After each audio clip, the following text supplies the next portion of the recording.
once again, we return here on the Tuesday evening with the UkSimracers for round 4 from Phillip Island in Australia. I am James Parfitt, and tonight I have got Daan Pepels with me in the booth, and we will be bringing you all the action this evening. 4 times 15-minute races and a top 14 reverse after race 1. What more can you ask for? The circuit, Phillip Island, 4.41 kilometres in length and set in the city of Cowes in Australia. Now, we do have a city of Cowes in the Isle of Wight, but completely different area and of course a completely different country. So there we go. I hope everybody is well. If you are here for the first time, please hit the subscribe button, give the video a big old thumbs up, and don't forget to turn on those bells for notifications, because that will be absolutely amazing. Hope everybody is well and enjoying their Tuesday evening, and I think it's time to bring the one, the only, Mr. Daan Pepels into the booth. Dan, how are you, young sir? Good evening, everyone. Good evening, James. I am doing very well this evening. Phillip Island, what a venue to come to with these MX5s. Yeah, absolutely. We were visited here last season and we had an absolutely barnstorming race. We've got another one this season. 11 turns, ignoring what you've been told, of course. We've got the Southern Loop, we've got Repco, we've got Siberia, we've got the Hayshed of all turns, and Lucky Heights as well. So it's going to be an absolutely barnstorming evening. Now, after last week, Dan, it was absolutely incredible, wasn't it? Yeah, last week was amazing. For the people who forgot, I'll quickly run over the results from last week. Last week, James, interesting fact, we had 4 different winners. We had Daniel Hunt starting on pole position ahead of Steve Heffert and Pete Newman in 3rd. Race 1 was, in fact, won by Daniel Hunt. He took pole position, got the victory in race 1 from start flag. Steve Heffert in P2 and Pete Van Gool in P3. Then race 2 won by Pete Newman ahead of Steve Heffert and Jamie Ayres in 3rd. Jamie Ayres won in race 3. Steve Heffert in P2 and Pete Van Gool in P3. And race 4, of course, you guessed it, Pete Van Gool won ahead of Martin Sampson and Steve Heffert in P3. So 4 different winners last week. Well, yeah, and it was an absolutely incredible race as well. And if everybody who haven't watched it back, please do so. You can go watch back through. It is in the UkSimracers playlist on YouTube as well, so you can go and have a look there as well. Now, we've got 18 cars on track this evening. Now, I'm going to have a quick rundown of the championship standings. So in the pros currently overall, Jamie Ayres has taken the lead from Pete Van Gool on 1,093 points. Pete Van Gool in 2nd. Steve Heffert in 3rd. Daniel Hunt in 4th. Carl Jacqueline in 5th. Martin Sampson in 6th. Pete Newman 7th. Charles Kellerman 8th. Rob Cullen in 9th. Andy Maxwell 10th. And then Elise Main down in 11th. Darren Mclean in 12th. Will Carrington, Roy Van Bacon, Cesar Rizzo and Carl Hardy are yet to score, but Cesar is here this evening, so I'm expecting him to score some points. Now, in the AMS, there's been a change of the lead. Craig Jones is no longer leading the AMS. Darrell Wright has taken that hot spot with 885 points. Mick Barry on 854. Craig Jones on 834. Roger Morton on 832. Dale Benison on 613. Andy Littler on 530. Craig Crawford 528. Steve Hansford 454. And Alan Toon in 375. Now, in the team championships, you guessed it, Team Momo has taken 1st place with 3,072 points. Results, Clavin iRacing Team 2,306. Safeguard by result on 1,717. And after that is Optical Red, Optical Green, Work Hard by result, Optical Blue, Pure Sims Esports, and DOF Reality Sim Studios. Now, Dan, if I'm not mistaken, there was a little bit of a record set last week. Did we have one man who got on how can I put it, the podium every single race? Yes, indeed we did. Steve Heffert was on the podium in every single race, and may I add, qualified in the top 2. Well, there you go. Which we did not include last week. But I want to go back just a little to what you just said, the team championship, Team Momo. This early on in the season, almost a lead of 700 points. They have been on it. We saw it last week, the week before, just consistently, all 3 within the top 5. They have been performing to almost the maximum they can. Yeah, absolutely. They've done an absolutely barnstorming job this early on in the championship. We are only up around 4, and already these guys are flying. I think the problem is they do work together really, really well. You know, their team game is incredible, and I think that doesn't help anybody else because they are so tight-knit in a team that, you know, they're constantly talking to each other, they're constantly helping each other out. We've seen it previous times where they're constantly pulling each other past people in front of them, and I think, to be honest, that they've just been kind of the epiphany of what I see as team driving. You know, we are going into qualifying, we are going to have 15 minutes of qualifying, and as I say, four times 15-minute races with a top 14 reverse after race 1. We will swap sessions after race 2, of course, and then after race 3 as well. But we are going into qualifying now. And from the aspect of Team Momo, Dan, I think they're kind of showing other teams how to do it almost, because they're just pulling away with it, aren't they? They're flying. Yeah, they are. It's unbelievably close. We've seen it, like I said in the last races, just consistently being there, consistently in the top 5. All 3 drivers. I think last week, only in race 4, did one driver from the 3 not finish within the top 5. So that's just incredibly consistent, and that's where, of course, that gap has come from. It hasn't come from one good performance. It has come from a lot of good, consistent performance. Yeah, I think it has as well. We've got Ches Rizzo here tonight as well. There's Ches there in the, going off track actually, car number 47. Yeah, it's going to be interesting to see what Ches can do. Naturally quick driver, comes by for a few races last season as well, and obviously popped in for the first time this season. But I think he is going to be definitely one of a challenge for these guys. He did have a little bit of a up and down. It was involved in a few incidents last season as well, so hopefully he'll be able to keep it clean. Elise Main is another one that returns this week as well. Elise in the optical red team. Don't forget as well, we may see pink liveries as we're currently looking at with Elise Main, because it is Breast Cancer Awareness Month through the month of October as well. So, you know, that is why obviously we may see some different liveries as we did on the Queen's Passing. Some of the teams ran special commemorative Queen's liveries. So there we go. Elise Main in the pink there as well. I'm not expecting that to change, but it may change over to the optical red depending on the wonderful world of the internet and what it downloads and pulls in as well. So there we go. Hopefully it will just stay as it is, which would be amazing. But Elise Main there from the optical red team as well. But Steve Pefford is currently going across the start line. He's going to start his qualifying lap as well. Carl Jacklett putting in a 1:59.395. Hunt on a 1:56.546. 2:10 for Van Gaal. Okay, some of these times I'm a little bit suspicious of it, Dan, because they're a long way off where they're expected to be.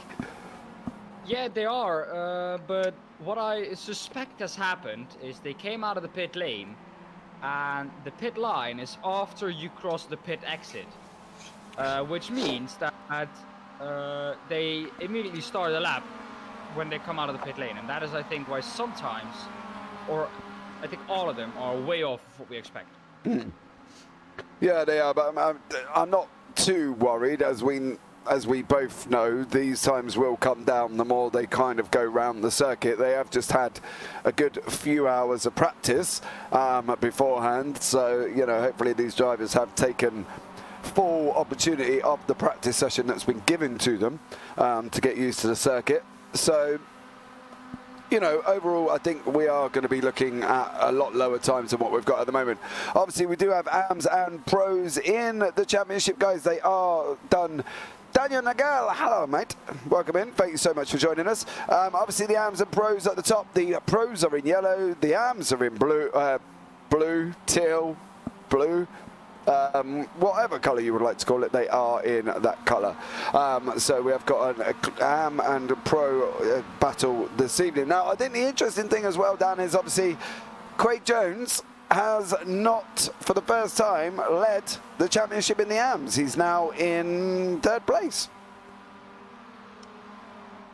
And that just tells you, James, how close it is. Dropping from first, leading actually from the beginning of the season, basically. And then now immediately dropping down to third. So anyone basically is still within touching distance of the leader there. And that is, it makes for a really, really interesting championship, doesn't it? Yeah, absolutely it does as well. See Steve Hefferty on a 147.207 in pole position currently. Rizzo 147.572.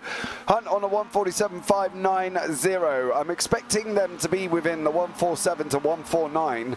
That's probably where the category of time should be, I think, Dan. And I think, you know, that's what people have got to aim for. You know, the times are getting quicker and quicker. You can see Craig Jones is green across the board and goes into 6th place at the moment. Carl Jacklett will be the next one across the board there. Carl is currently coming up round turn 6, the little left before we go into the hay shed on the right-hander as well. So, you know, I'm expecting them times to come down. But Daniel, I hope you're well, buddy. Thank you so much for joining us. And let me know if you're having a good day, mate, because at the end of the day, we want to make sure everybody is good. And as I say, thank you so much for joining us as well. But as you see, Carl Jacklett now will be coming around the right-hander of MG. And then we're going to be full on the throttle before we go around that long left-hander of turn 10, which is the first part. Go down in a little bit, and then we go left again into turn 11. So it's almost like, Dan, the last corner in Interlagos, that turn. Once you start going left, you don't kind of stop until you get onto the start-finish straight. Indeed, James. What I do want to touch on, that I found out which corner iRacing does count as a corner, which actually is not a corner. The corner, or the little kink between turn 4 and 5, iRacing counts that as a corner. So that is where it gets its 12 turns from. Which I don't get why that's a corner, because it's basically straight. Yeah. There you go. It's not really.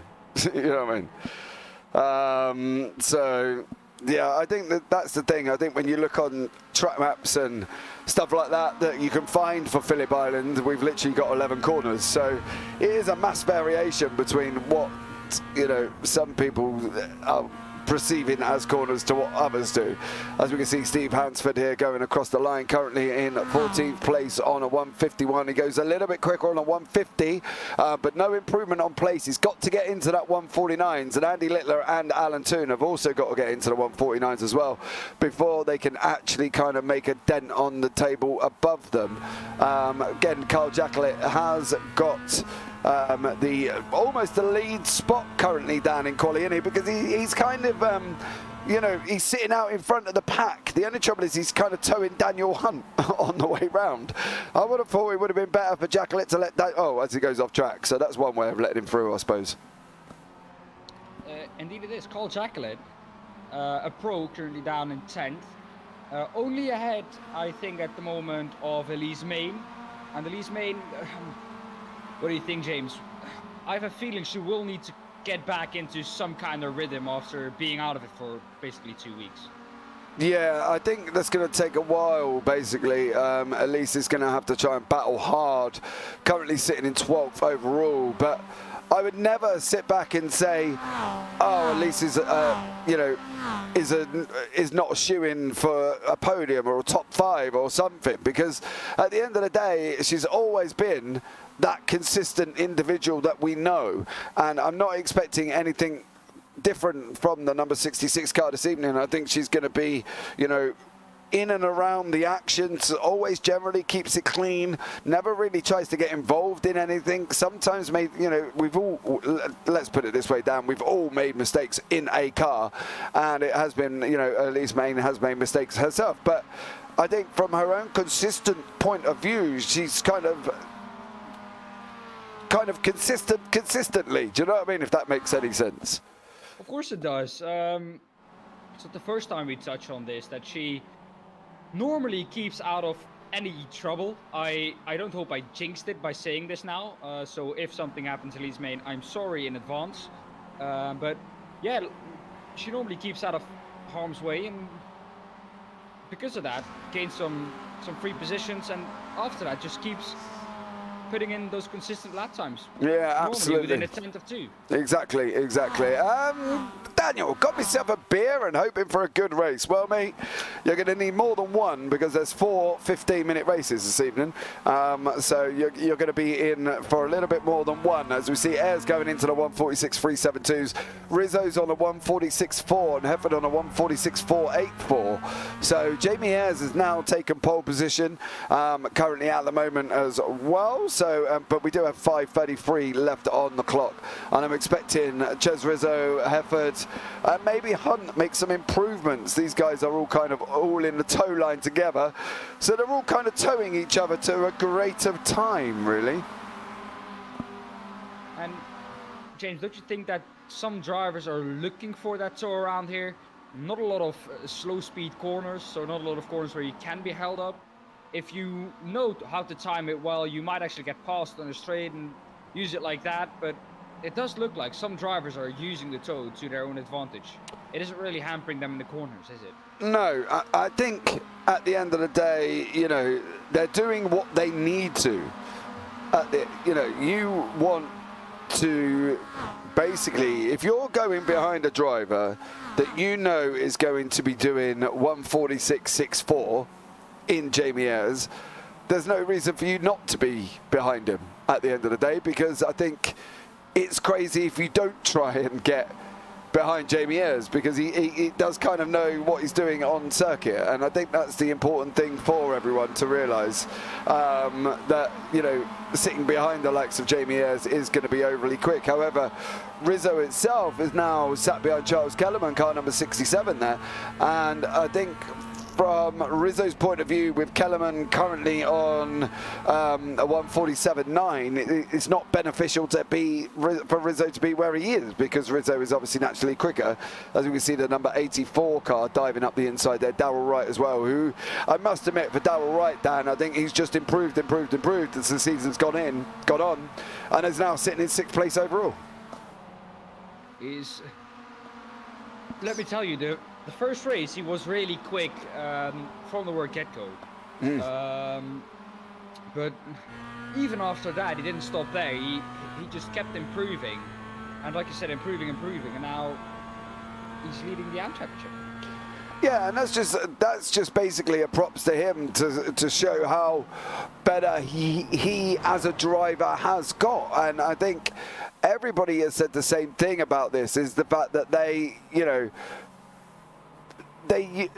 everybody gets on with everyone, and these guys are sort of being in this class. They've been together for a long old time and have been racing for a very long time together, and I think that where they're just able to help each other as much as possible, I think that's beneficial for everybody else, because that's at the end of the day what they're there for as a group. You know, they do help each other consistently all the time with different kind of driving styles, different aspects, seeing where they go wrong, what they help with. You know, they've been around each other's houses and tried to sort out one thing or another for each other, you know, and I think it's just a really sort of a feel-good community spirit here from these guys, and I don't think you can beat that, really.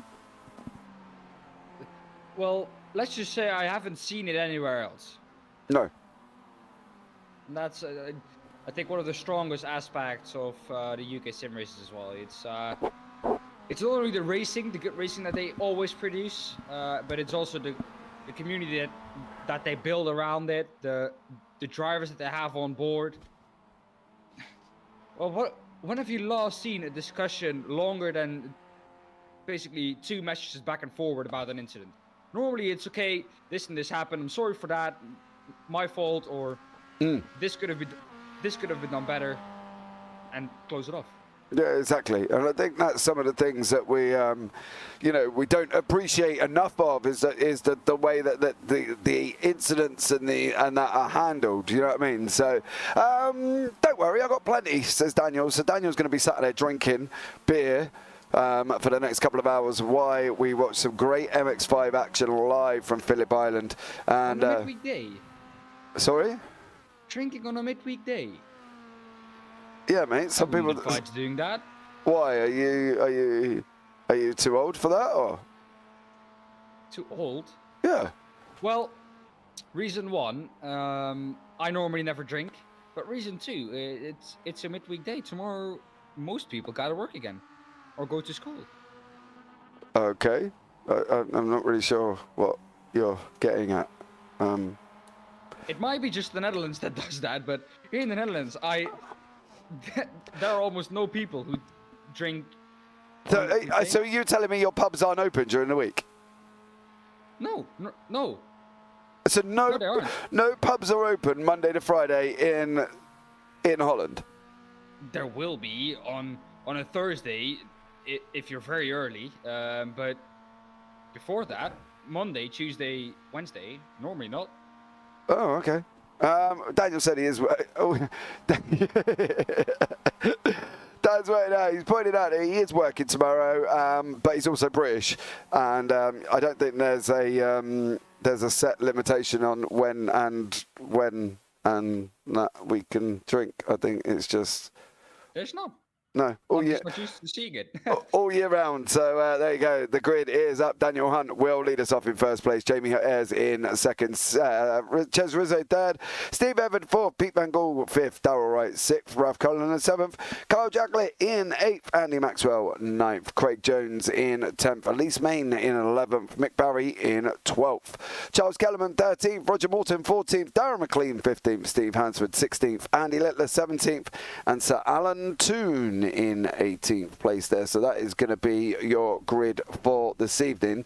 And I think, well, stay tuned, guys, because you're going to be in for some absolute banging MX5 action this evening as well. And Phillip Island does definitely lend itself to some incredible racing. So sit tight, sit back, relax, get your drinks, your beers, your teas, your coffees, your popcorn, your chocolate, whatever you want to do, because trust me, or beer, yeah, obviously, or beer. Because trust me, for the next 15 minutes, it's going to be absolute action all the way through in race one. So, well, Dan, just waiting for the last set of cars to get on to the grid. And there is Daniel Hunt. He is your pole man currently. So here we go. 2, 3, 4, 5. And it is green, green, green here at Phillip Island in Australia for the UK SimRacers round 4 live. So the first race one of 4 is underway. And currently Daniel Hunt is absolutely flying out in front. He's done what he needed to do. He got the lead and away he goes. So there we go. Daniel Hunt is on a man on a mission. Pete Van Gaal is in the mix as well as they head round the southern loop before they start making their way up round the long turn 3, and everybody else, Darren Mclean and Andy Littler, have just unfortunately had a incident. We're going to have a look back and see what happened there, but there is Andy Littler, there is Darren Mclean. We will try and look back at it shortly. Apart from that one little incident, Mick Barry's been off track. He's taken a little bit of an excursion as well, but everybody currently underway and still going in their own direction under their own fruition, Dan. Yeah, still everyone going strong. Quite a long run down to the first braking zone, so it was vital that Daniel Hunt got away well. He did so and does manage to keep ahead with Jamie Ayres having that slipstream, which was absolutely powerful. But it looks like Cesar Rizzo has got past Jamie Ayres. Yeah, Cesar did make the move as well. There's been a few changes. Alan Toon, Rizzo's making moves. Mclean has made moves as well. Ralph Cullinan has been back through the order. So there's been a couple of swapping of places as these guys do come up around MG before we go off down into turn 10. There is a 1 second gap opening up here behind Pete Van Gaal back to Ralph Cullinan. So they've got to try and really close that gap up, because obviously at the end of the day, the more gap they lose, the more toe they lose going down this long straight. Yeah, it's vital you get away well. Also, James, that basically from turn 10 on, it's flat, because 11 is not even a lift, even in these cars. No. I think the only thing is we're looking at Rizzo is going to make that move down into turn one. I told you Rizzo was going to be quick, and he's going to put the cat amongst the pigeons, and he has already taken the lead with Daniel Hunt and Jamie Ayres there as well. Daniel Hunt back through on Ayres. It looked like Ayres might have got him, but Steve Hefford has also taken Jamie Ayres as well. So we've got Momo currently in 3, 4 and 5 before we go into the results boys of Ralph Cullen and Craig Jones. So it just goes to show how easy, if you don't get turn 2, which is the southern loop right, you end up losing 2 positions, and Jamie Ayres didn't get it right, and Steve Hefford and Daniel Hunt went through. Indeed, but look at the team who's once again in 3rd, 4th and 5th. This is what we said at the beginning of this broadcast. They are just consistently all 3 within the top 5, and that's why they're currently leading the team championship. Once again, a great example of how good they are. Exactly. So let's have a look back at the Darren Mclean and Andy Littler incident. There is Darren there. He's coming into the corner. Oh, gets a little bit of a swirl on, and unfortunately he goes round, and here comes Littler. So easy to get loose in these cars now since this new model has been updated, and I think that was just a case of Darren Mclean getting loose early on, and unfortunately, you know, getting a bit of a slide on, and Andy Littler didn't really have anywhere to go there, Dan, did he? Definitely looks like it, especially the first few laps, the first 2 laps. It's really getting those tires up to temperature, and if you do not get those tires up to temperature before you really start pushing, like James said, the car goes around on you really easily, as Steve Hefford is now going for a move on Daniel Hunt. Yeah, so there is Hefford on the left-hand side. He's going to make it all the way down. He's going to get 2 for 1. He's going to get Hunt and Rizzo. Here we go. Can Hefford hold this? There's a bit of a slide on. They're going to be going too wide into Southern Loop. Hefford's looking at running round the outside. He's not in a good place because Hunt can use that inside line to try and block Hefford out. The problem is for Hunt is into the next tight right-hander, which is Repco. It's going to be Hefford's line. And if Hunt isn't trying to slot in behind him, I'm surprised Jamie Ayres didn't follow through. Hefford nearly made the 2 for 1 swap on that one, and unfortunately didn't make it stick, but he's got the inside line here for Repco now. So is he going to be able to hold this position and tighten up this line into Siberia on the left? We're going to have a left-hander now, and they're running 2 wide. It's like Noah's Ark. Animals going 2 by 2. We got MX5s going 2 by 2 there, Dan. And Hefford still battling away currently at the moment as well. He's on that run now in between 5, in between 6 and the hay shed, and he's on the move. Can Hefford take this 2 for 1? He's got 1. They're going to be going 3. Are they? Oh! I thought Hunt was going to send them 3 wide there, going down into MG. Up over the hill they go. Hefford still on the inside, the top 5, side by side, literally going round now into through turn 10, Dan. This is getting, well, unbelievable so far. This is getting rather close, James, but what a track this is lending itself to be for some amazing racing. The run down to turn 1 is so long, you can get such a good slipstream, as we're going to see once again here, shown for us by Steve Hefford. Chooses the outside this time, but you can get such a good run down to turn 1. There's 3 wide in front of the field moment. Oh, 3 wide going down into turn 1. We got Hefford on the left, Hunt in the middle, Rizzo on the right. We got Ayres trying to come through as well.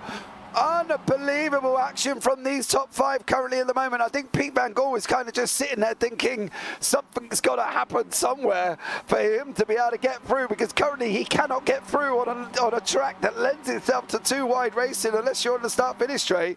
Nobody else can kind of make it through. They're going down now into the long left-hander of turn 3 before they go into the Repco hairpin at the base now. And currently we've got Hunt on the inside. Hefford trying to follow him through. Ayres is there as well with Rizzo and Van Gaal, and all the while we've got Puck in chat going, go Pete go, and we've got Lion2257 saying hello all.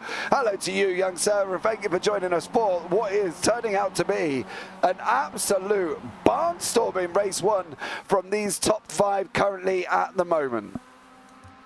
Indeed it is, and for the first time in 1.5 laps, they're single file once again. You can carry the car around the outside, you can try and move up the inside, go a little bit wide, force that move.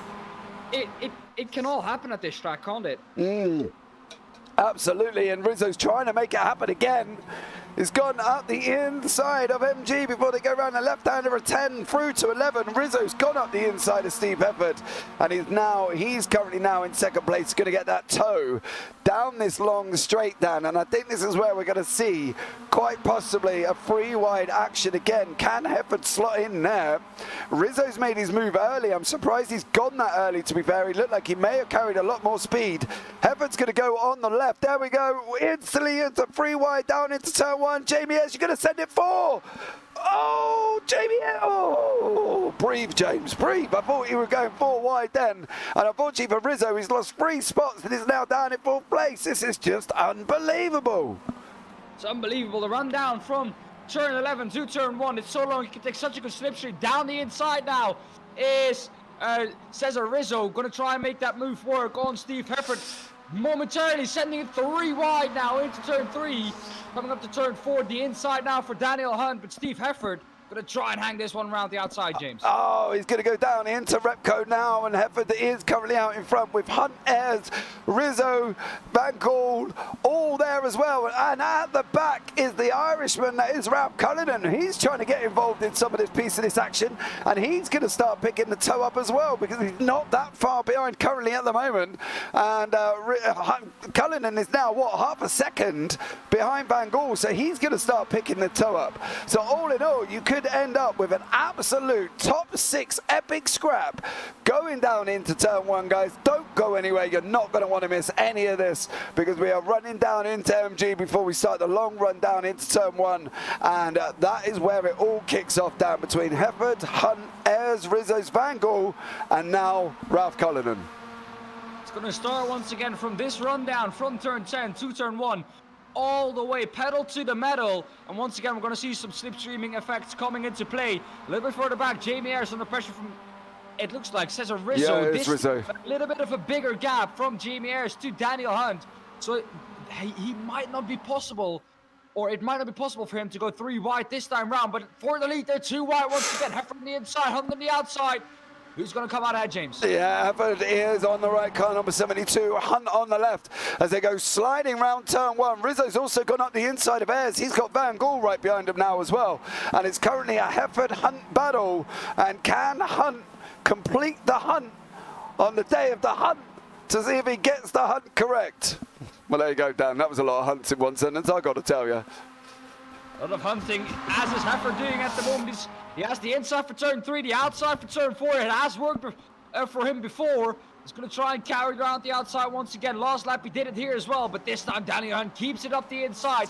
Does not allow him past, and now there's your double file once again. 2 wide for 2 rows. Where have you seen this before, James? Oh, about a lap ago, actually, Dan, to be honest. As they go round now, Cullinan is involved as well. There's now 6-way battle going on for the lead from Steve Hefford, Daniel Hunt, Jamie Ayres, Pete Van Gaal, Ralph Cullinan, and Rizzo's dropped to the bottom of the pack. He is now in 6th place. So the guys from Momo have kind of muscled Rizzo back. Hefford's now trying to take that inside line on that run down into MG, the sharp right-hander. As they come down the hill, the car gets loose and a little bit light there.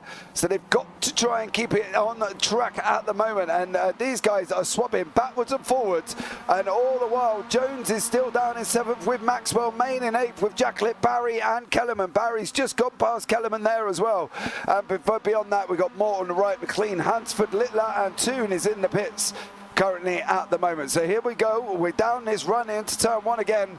These guys now, Daniel Hunt's pulled out. Where's the next one going to come from? On the left, that's Jamie Ayres. It's like a horse race at the moment. There's contact there to go around. Oh! Oh, Ayres held it. Ayres held it. Both Momo guys touching each other. That is not what they would have wanted on the straight. A little bit clumsy. That has allowed now Daniel Hunt to create a little bit of a gap. The first time we've seen a gap for the leader over half a second for, I think, the past 12 minutes. Yeah, there's been no gaps there. These guys have been nose to tail all the way through at the moment, and Hunt has opened up 3 temps. He's just lost 2 temps down on the first sector of this circuit, and they're back together again, and the Irishman that is Cullinan is in the mix. He is their car number 32 with Rizzo. If you are going to have a bet, I wouldn't, because you do not know where to put your money in at the moment. They're swapping positions so much backwards and forwards. I wouldn't keep it on Hunt, because because we've got draft areas here between 6, Hayshed, Lucky Heights, which is turn 6, 7 and 8, before we run down into the hairpin of MG, which is 9. So there's toe draft areas all over this track, and they currently will be able to do it. But Daniel Hunt looks like he's getting a little bit comfortable, but here is the time drop. We're going to see it after this hairpin on that run down from turn 10, moved right the way down through into turn 1. So watch the timing tower on the left-hand side. If they're yellow, they're half a second. If they're orange, they are more than that as well. And Rizzo and Ayres are going, oh, look, where was that coming from? Rizzo's got through. He's now going to be chasing, but let's go back up with Daniel Hunt and Steve Hefford. Hefford's chopped out to about 6 tenths at the moment. There is little gaps opening up now. That little bit of a slide did kind of force everyone to hit the brakes, as these guys have got 2 minutes remaining on the clock. Hunt has gone on the left-hand side. There we go. Van Gaal is now looking at making his move on the left from Steve Hefford. Further back from that is Rizzo, Ayres and Cullinan. Rizzo's got back through, so now he's back the man on the mission to try and catch up, pulling this 1.2 second gap, and it's coming down already, going to be below. Rizzo's on, oh, Tokyo Drift. Give us a slide there, son, I'll tell you that much. But Daniel Hunt, Steve Hefford and Van Gaal have settled down a little bit now, Dan, and Hunt has got that little 6 tenths gap. Indeed it has. It does look like we're on the second to last lap now. Steve Hefford not allowing Pete Van Gaal past, although they are teammates. But it looks like Pete Van Gaal just over a lap might just be a little bit faster, so it might be a better choice for Steve Hefford to let him past. But of course, if you're teammates, it doesn't matter in this MX5 series. You're not going to get past easily. No, definitely not. There is no love lost. There is no team orders. Oh, Cullinan's on the grass. That's going to lose him a bit of time. I'm keeping an eye on the guys in front as well. You can see them at the moment.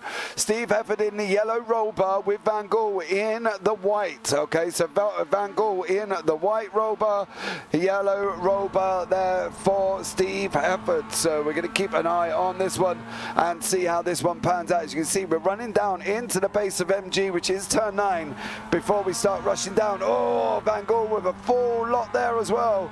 But here we go again. It's going to be the final lap of the race. Who is going to get this? Is Pete Van Gaal going to be able to pass Steve Hefford? We're going to watch the times come down on your left-hand side. There's a 1.8 second gap back to Ches Rizzo behind them. But here we go. Look, 4 tenths, 3 tenths.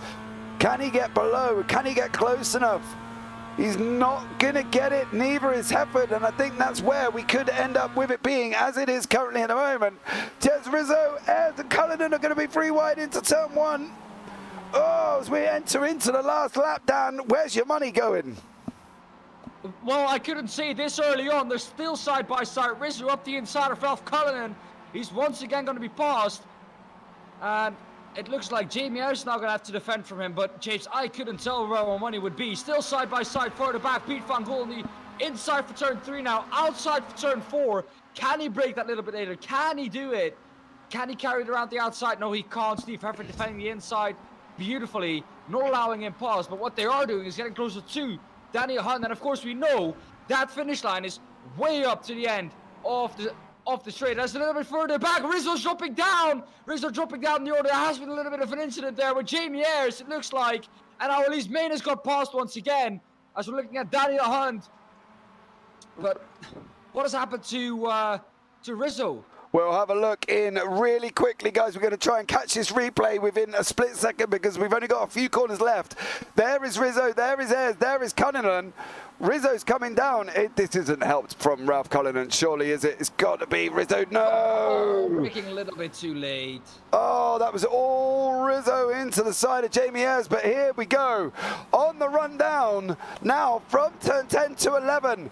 Is Hefford going to get the toe? He's got it 1.8 at the moment, 0.17. It's going to go all the way down to the line at the moment. Hefford's going to be there. He's got to be looking to pull it out. They're going to be nose to tail. Who's going to get it as they come across the line? It's going to get Hunt.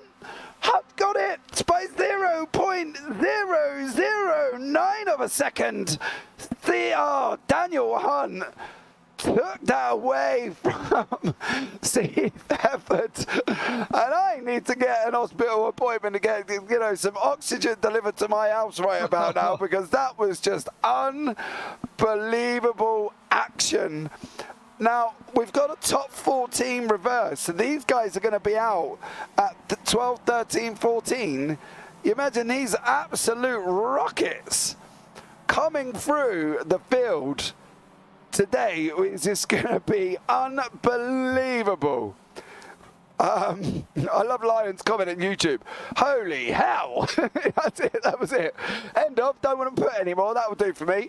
I've done my piece. Wow, James, let me tell you, as a commentator, you dream of these races. You dream of doing commentary on races like these. Yeah, that was just absolutely insane.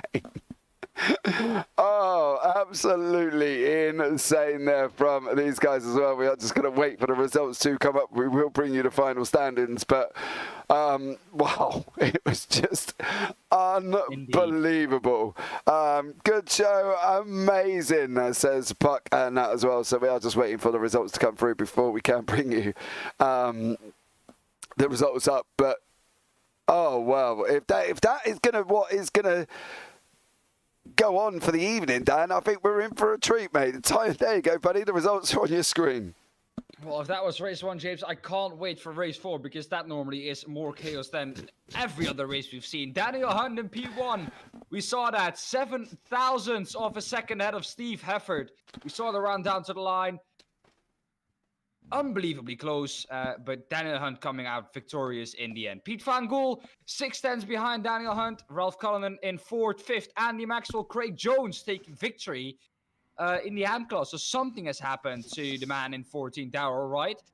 Jamie Ayres in 7th. 8th is Cesar Rizzo. 9th, Elise Main. 10th, Carl Jacqueline. Roger Morton in P11 and 2nd in the AM class. Charles Kellyman in P12. Mick Barry taking third in the AM class. Darrell Wright in P14. Darren Mclean in P15. Steve Hansford in P16. Andy Littler in P17. And Sir Alan Toon, once again, not able to finish his race. And James, might that be another pedal issue? Not entirely sure, to be fair. We haven't really heard much about it as well. I did see him go off a couple of times, so he may have had an issue when he went off. Unfortunately, there was just no time to be running through the replays with that amount of action going on screen. We just barely caught the Rizzo Ayres incident, so trying to catch all the others, it's just, well, that would have just would have been crazy. Pete Bagel in chat there as well. Puck as well. Thank you so much again, as always, Puck, for coming in and joining us as well as Daniel. Much appreciated to you all. Well, I think that's going to be just, if that race 1 is going to set the tone for the rest of the evening, I think I could end up needing an oxygen tank, because that is just absolutely unbelievable. And we've got the resident interviewee after race 1 in the booth with us this time around for round 4. Phillip Island just seen an absolute stunning finish between Daniel Hunt and the man in the booth with me today, Steve Hefford. Steve, how are you, sir? A bit hot. That was intense, man. Oh, mate, that was just, we didn't come off that top 6 battle at one point with Cullinan joining in the end, because we just couldn't, 3 wide down into turn 1, almost 4 with Ayres trying to make a gap on the right hand side, didn't quite get it, but that was just unbelievable racing, That was epic. Yeah, it was incredible. I would, from your perspective though, after that, my heart would be going like 5,000 beats a minute. I'd be sweating. I'd have adrenaline pumping through my veins. I don't know if I could come out for race 2. You know what I mean? I said to the guys after, I said it's like an oval race. It was just non-stop battle for the lead kind of thing, and the draft is you sort of picking it up from before the last corner, so it's a really good run, and you can't not take it. It's just too much overspeed not to use it kind of thing. So you end up like 3 and 4 wide going into turn 1. Just epic, but it's just like you can trust the guys around you, and that's the thing. Give room and just leave room, you know what I mean? And it's just epic. All right, so now you say about trusting the guys behind you. Now would be the time for me to bring up a little bit of contact that you and Jamie had down the start-finish straight. Well, Dan actually hit me into Jamie, but Dan got the 3 wide call and thought he was in the middle. He thought Jamie had gone to his left, so he started moving over to the right, but I knew Jamie was on my right, so I went to the middle of the track. which is, you know, that's all. Yeah. If I'm either free wide shapes, I just go right in the middle of the track. If I get the right or the left, I stay, you know, in that quarter of the track kind of thing. But so I got the three wide. I knew Jamie was on my right, so I went to the middle. Dan heard the three wide, thought he was in the middle, and started coming over towards me and hit me into Jamie.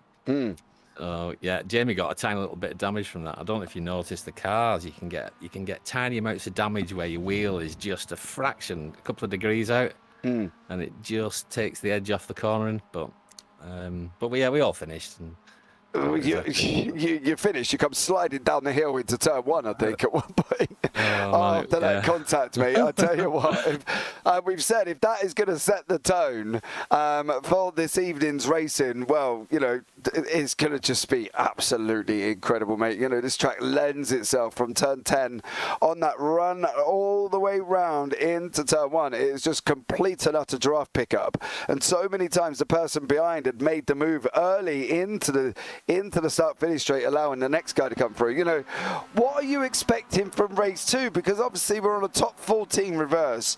You're going into 13th place, and you've got all these drivers in front of you that obviously, you know, weren't quicker as you in the first one. How are you going to manage that? Because it could just be complete chaos going down into that turn one. It's difficult, man. It really is. Race 1 is the only surefire race, really. Once you start getting reverse races, you know, reverse grids, it's really difficult to kind of. It's a fine line. You've got to try and make the passes, but at the same time, if someone breaks a couple of car lengths earlier than you used to, it's a problem. You know, coming into these hairpins, it's heavy braking areas with overspeed as well. Even into the first hairpin, into the right-hand hairpin, you can get a massive run out of turn 1. That is effectively a straight, that long curve, you know. So if someone gets a run,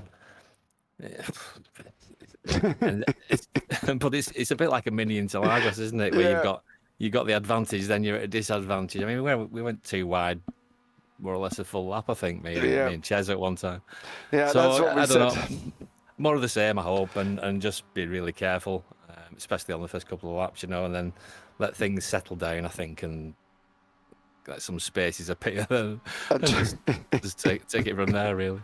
Yeah, I mean, we did mention about the Interlagos from Junção on that run all the way round into the SimRacers at the beginning. You know, that last 10-11 has got exactly the same kind of thing from there. It's just kind of a full flat run and away you go. Look, all I can do is wish you luck in turn 2, in race 2, sorry, and hope that you make it through. Turn 2, turn 2 and turn 1 and the rest of Phillip Island, because I'm just hoping that, you know, you all do make it through, because that was just absolutely unbelievable, Stephen. And as always, mate, thank you so much for joining us in the booth. No worries. Cheers, guys. Cheers. Well, there you go, Dan. Treading, you know, being careful down into turn 1, turn 2 on that first lap is going to be vitally important for Steve and the rest of really the other guys coming through the field. You know, as he said, him and Ches were literally like a full lap at 1.2 wide, and I think they've just got to realize now that they're going to be looking at coming through the order and trying to make it safe for everyone, I think, because at the end of the day, if they don't, there could be troubles then. Well, we've seen it in the first race. The lines are really, really fine between having a good battle and actually being on the edge of crashing. So with the reverse grid involved in that, it's going to get even more towards the line of crashing. So I think, like you said, they've got to take it easy. They can't take the risk they did when they were too wide at the front of the field.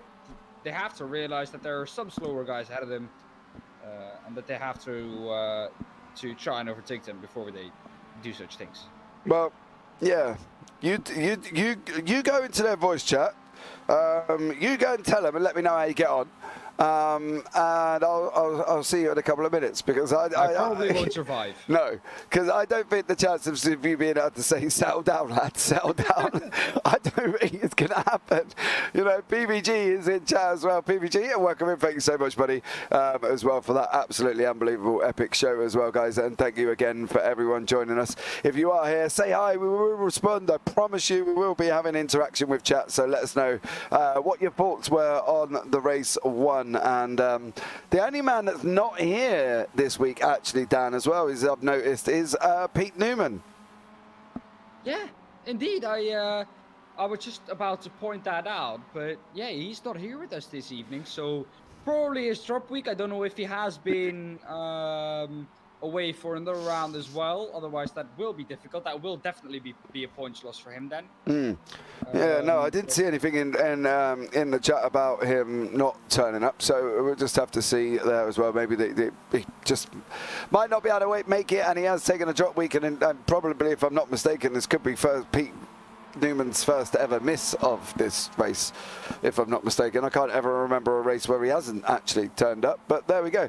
So as I say, guys, if we are here for the first time, do say hi, do hit that like button, and please do subscribe and turn on the bells for notifications, because that will be absolutely incredible. So we are at the end of the warm-up, and as soon as we get the results through from the top 14 reverse for race 2, we will bring you up the grid as soon as we know it. As we can see, there's somebody going severely left, and I think that was actually PVG. So there we go. Right, so let's have a look at the grid for race 2. Darrell Wright and Mick Barry are going to be on the front row. The battle of the arms. Charles Kellerman second, Roger Morton third. Roger Morton fourth, Carl Jacklett fifth, Elise Main sixth, Ches Rizzo seventh, Ayres in eighth, Jones ninth, Maxwell 10th, Cullen 11th, PVG down in 12th place, Steve Hefford 13th, Daniel Hunt 14th, Darren McLean 15th, Steve Hanson 16th, Andy Littler 17th, Alan Toon 18th, and we are going to be going very, very shortly because they've all decided that they want to get on the grid within about 2 seconds of the actual time finishing. So I've just had to speed read that grid because they are all practically ready to go. So apologies if any of the drivers do watch this back and think, well, I didn't see much of me in race 1. Well, I'm sorry, but there was just an absolutely extenuous amount of action going on. So here we go now on this run now. The lights are going to be looking at 1 light, 2 lights, 3 lights, 4 lights, 5 lights. And it's going to be go, go, go for race 2. Darrell Wright is going to lead us away. Mick Barry in second. Charles Kellerman in third. Dale Benison, Roger Morton, sorry, in fourth. And on the inside, car number 42 is Carl Jacklett. But Mick Barry is going to be looking at taking that lead early down into turn 1. Oh, Mick Barry makes it all the way through. There's some droppers at the air. Steve Hefford, Jamie Ayres, Ches Rizzo, Elise Main. They're all in that mid-pack section. Hard on the brakes they go. Everybody's checking it out. PVG checked up as well, and he's down in 13th currently at the moment. Darren McLean, Andy Littler. Andy Littler went off track. That involves Steve Hansford, Alan Toon, and Darren McLean. So maybe we're going to have a look back at that very, very well momentarily right about now. So let's see what happened here down into turn 1. That is Andy Littler at the back. Darren McLean also ventured off as well. I wonder, Darren McLean was the first one to go, and everybody else went off behind him. So poor Darren McLean was the first one there as well. But back up front, Mick Barry is being chased down by Carl Jacklett with Charles Kellerman in third, with Ches Rizzo in fourth. So that is where we're at currently at the moment, Dan. And everybody, apart from that little back 4, made it through cleanly with a gain of Andy Littler going up 10 places. Steve Hefford going up 7 there, Dan. The gainers and losers are on your left-hand side now. And a bit more of a slower start than what we had in race 1. A bit more of a slower start, but just as you were saying that, something has happened to Elise Main, Darrell Wright, Roger Morton, and Jamie Ayres. Something has happened between those 4, and I reckon it started all with Elise Main or being spun round or spinning around on herself. Yeah. This is the aftermath of that incident, I think. Whoa, it was up front there. No, Darrell Wright has already been here. I'm just trying to see where that was that kind of kicked off, because here's Darrell Wright. Darrell Wright in second place. There's Carl Jacklett. There's Charles Kellerman. Elise Main's on the inside. No, Charles Kellerman helped. There's Elise. There's Jamie Ayres. Oh, there's Roger Morton. JBS is still going currently. Oh no, he's smashed. No, Look at the front. right is Yeah. gone. Front right is finished. So that's where it all kicked off. And unfortunately for them, Darrell Wright, Roger Morton, and Annalise Main and Jamie Ayres are now in the pits. Carl Jacqueline is in first place currently as well as they start leading down. Ches Rizzo is going to be looking at trying to go up the inside. And there goes Rizzo. Hefford's got his way back into 5th, Van Gaal in 8th. So they're going to be the ones on the mission at the moment. And poor old Mick Barry is going to be under the cosh very, very shortly from the ever-attacking Charles Kellerman, Steve Hefford and Andy Maxwell, Ralph Cullen and a PVG, I think, here, Dan. I think it could be on the cards that Mick Barry might either have to do some severe defending or try his absolute hardest to try and keep these guys behind somehow, whether it's him getting out of the car and building a wall across the track. I really don't know, but these guys are going to be coming rapidly, and so is Ches Rizzo all over the back of Carl Jacqueline currently. Yes, Carl Jacqueline is having his hands full of Ches Rizzo, but behind that, Mick Barry keeping his own actually against Charles Kellyman, not letting him by, and Steve Hefford now actually pressurizing Charles Kellyman, so that will help him. But look at the run that Ches Rizzo has out of turn 10, and this is what we always said. We've said this whole evening. The run from turn 10 to turn 1, it's basically one long straight, and you can tow up alongside someone so well there. Up the inside goes Rizzo, a little bit further back. It is Steve Hefford, maybe down the inside of Charles Kellerman as well. Mick Barry in the middle of all of this. And look at this. This is Steve Hefford going up the inside of Charles Kellerman, done before they get to turn 1. A little bit more of a timid start. Mick Barry up the inside of Carl Jacqueline. Carl Jacqueline pushed wide onto the grass. And that, I think, James, was at some point inevitable. Yeah, I think that was, but it all stemmed from this gentleman in second place, I think. Mick Barry from the AMs, currently leading the AM class overall, went in a little bit too hot and unfortunately assisted Carl Jacqueline in taking it off to an off track. Now we've got the protagonists back up front again. Ches Rizzo, Steve Hefford. PVG can't quite make it through. He's down in 7th at the moment, a little bit further back from these guys. But unfortunately for Carl Jacqueline, he's dropped all the way down into 9th place. No fault of his own. I think it's tough for Carl because when we see him sometimes, Dan, he has such a barnstorming race, and then something like that happens that's completely not his own fault. So, you know, it's a real tough one sometimes for Carl Jacqueline, I think. You couldn't do anything about it, I think. I don't know what happened before it. Why Mick Barry all of a sudden got such a good run up the inside, because that gap was half a second before they got to the braking zone off turn 2.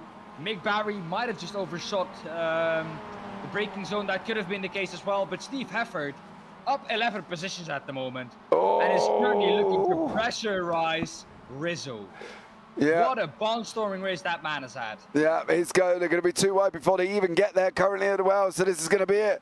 Hefford on your right in the yellow row bar, Rizzo on your left as we come down now into turn 1. They're going to be flying under the cameraman right about now. Look at that, they are literally nose to tail, well, I don't even know, nose to nose, side by side, whatever you want to call it. And Mick Barry's caught them back up in the draft as well as they heading down into the left-hander of the Southern Loop at the bottom part of the circuit here before we go up into turn 3 into the Repco hairpin. But that is just going to be unbelievable action. Jacqueline's trying to get hold of Craig Jones and try and come back through the field as well. Ralph Cullinan here is trying to drop PVG, but PVG currently behind him. There is Pete Van Gaal as well, but at the moment we've got a top 4 battle. Hefford's now just gone up the inside of Rizzo into the hairpin. Mick Barry's trying to keep up with these guys as well. Mick leading of the AMs, Dan. He's kind of in the politest possible way to Mick Barry, and Mick knows I love him dearly. He's kind of punching above his weight a little bit here, isn't he? Well, I would say he's perfectly holding his own. He's been on the pace of the two ahead, although they have been fighting. We know that. They are losing time with that. But Mick Barry is just playing his cards absolutely perfect to keep up with these guys. He's keeping in the slipstream, which is vital for that run down from turn 1 to from turn 10 to turn 1. You want to keep in that slipstream, and actually, he's not losing too much time. He's going to go up the inside of Rizzo. That was also close to contact. And this is what we've had in race 1 as well, James. This is absolutely amazing. Mick Barry up the inside. He did lose some time with that.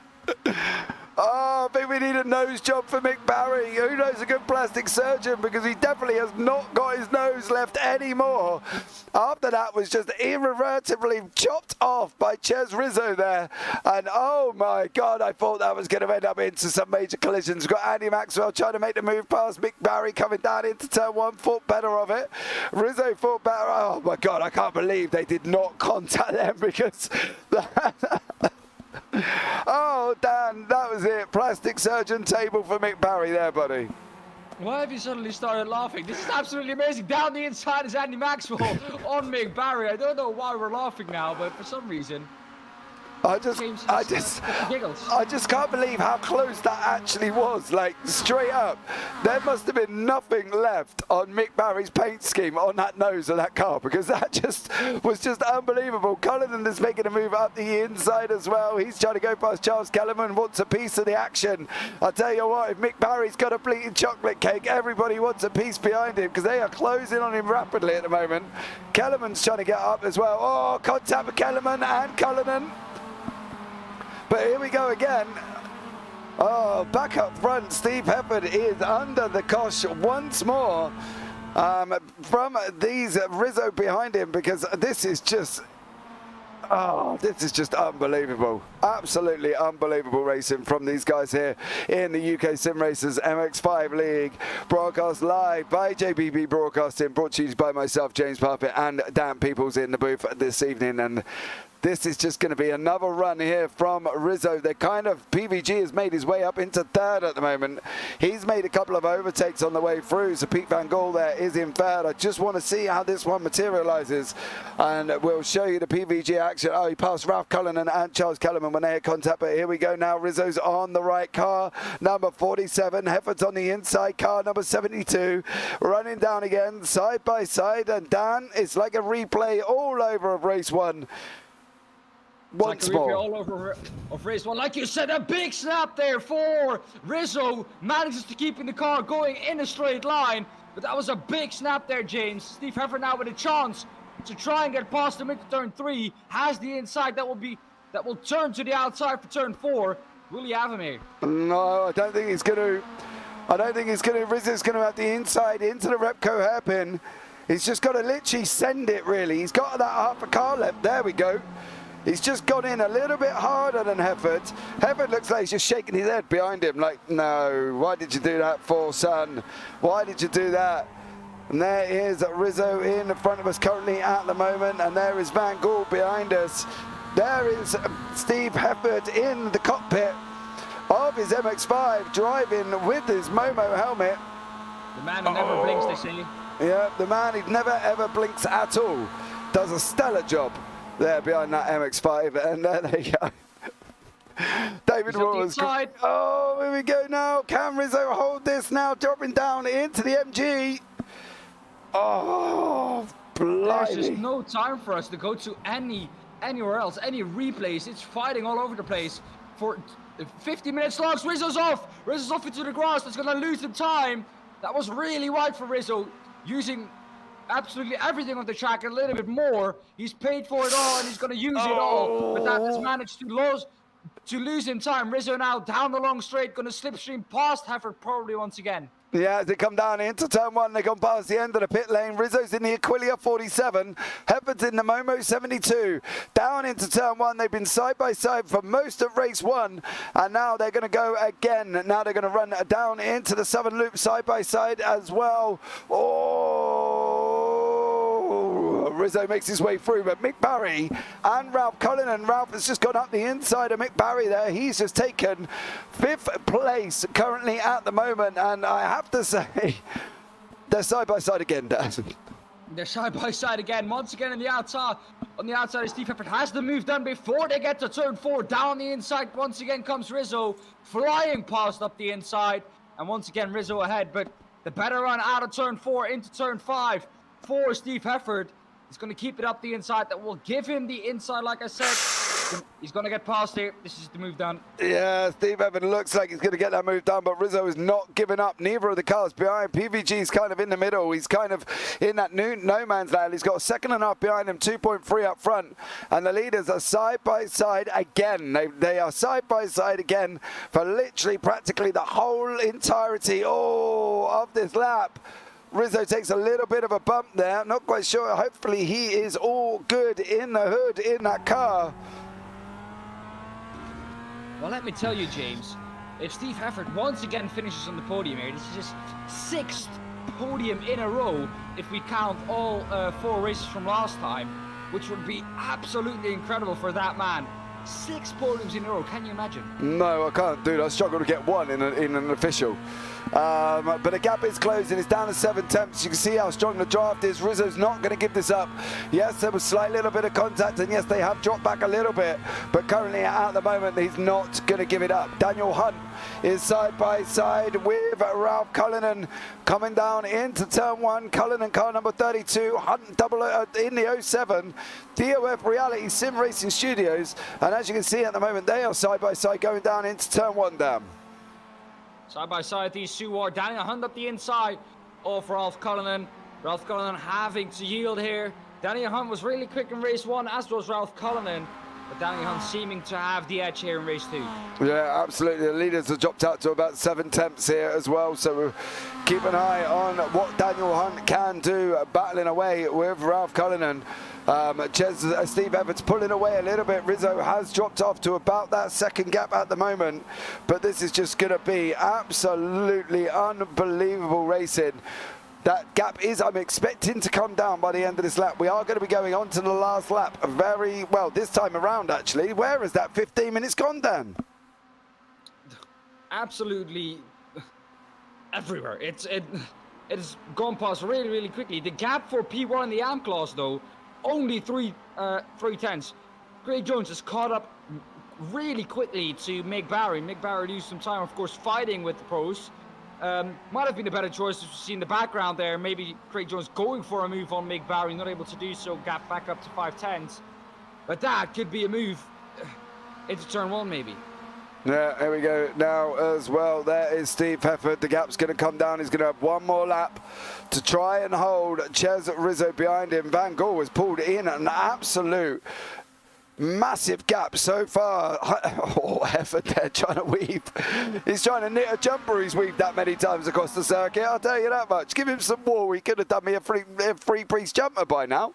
The amount of weaving he's just done. But the gap's down to 3 tenths on the final lap of the race. And I can see this going down the way the rest of the races have gone. And on that run down into the line. Because Rizzo's well within that area that he can make a difference on that run down to the line as well. Yeah, well within. Also, Pete Van Gool now getting close to the back of Rizzo. And that's maybe going to allow Steve Heffert to create a little bit bigger of a gap if Pete Van Gool can attack Rizzo. Although he does look quite far away now at the moment, doesn't he? Heffert is trying to break as much toe as possible. His positioning of his car, he's trying to break as much toe as possible. There has been an incident between Mick Barry and Ralph Cullinan. We will look back at that in a minute. But there is Heffert now on that run round the right-hander of Hayshed up into the Lucky Heights. And there he is. They emerge from behind the trees, and the gap's down to 2 tenths. Dan, this is going down on that run. This is going down. Don't go anywhere. This is like going to be a last lap oval. Here we go. Buckle up. The times are going to come down. The times are going to plummet faster than the pound has this week. I'll tell you that much. Right. What's going to happen? Can Looks Rizzo... like Rizzo. Go on. No, did he get it? Did he get the... I don't know if he's going to get that run. I don't think he's close enough. I think this is going to be Heffert's this time around. Rizzo's coming up. He's coming up fast, though, mind you. As they come right up to the line, it's going to be Heffert, Rizzo, and Van Gogh. Take a look at the battle for P1 in the AM class, though. Mick Barry side by side with Craig Jones. This is a run to the line. Is it going to be Mick Barry or Craig Jones? 31 thousandths of a second. But it's Mick Barry who takes the victory in the AM class. Oh, once again, a run down to the line for a class win, James. It's just this circuit that provides us with that. Amazing. Are you good, son? I don't know, to be honest, mate. I don't know if my heart can take this amount of action in one evening. This has just been absolutely unbelievable. As we see Alan Toon and Andy Littler coming across the line there as well. I don't know. Great racing, says David Waters. Yeah, it's just been absolutely incredible. I want to have a look back at the Mick Barry, Ralph Cullinan incident. Cullinan's out in front, car number 32 behind Charles Kellerman. Cullinan dropping down, sent in McBarry again. Oh, Mick. That corner catches him out there, Dan, doesn't it? And he seems to struggle. But Dan, the results are up for you now. Yes, the results after race 2 are as follows. This time, Steve Hefford is ahead of Cesar Rizzo, 91 thousandths of a second once again. The gap hasn't been bigger than a 10th for a finish in a class, especially or apart from race 1 in the AM class. That tells you something about the racing we've seen this evening so far. Like I said, Cesar Rizzo in P2, 91 thousandths of a second behind Steve Hefford. Pete Van Gool in P3, just under 3/10 behind him. Charles Kellerman in P4, P5 for Daniel Hunt, Ralph Cullinan in P6. Then it's Mick Barry, only 35 thousandths of a second ahead of Craig Jones for the win in the AM class. Craig Jones second and Steve Hefford in third in the AM class. 7th, 8th, and 9th overall, respectively. 10th is Carl Jacklett. 11th, Darren Mclean. Sir Alan Toon in P12, this time able to finish the race. No problems for him this time. Andy Littler in P13. 14th, Andy Maxwell. 15th, Dower Wright. Roger Morton in P16. Elise Main in P17. And Jamie Ayres in P18. All those 4 drivers out by the end of lap 1. Yeah, we're going to be joined in the booth by Ches Rizzo. Has come and said hello. Ches, how are you? I'm very well, James. How are you, sir? Need an oxygen tank. The ambulance is on its way, and I don't know how much more exciting side-by-side action I can take this evening. If you need an oxygen tank, I think I need a heart transplant because that was crazy. Absolutely crazy.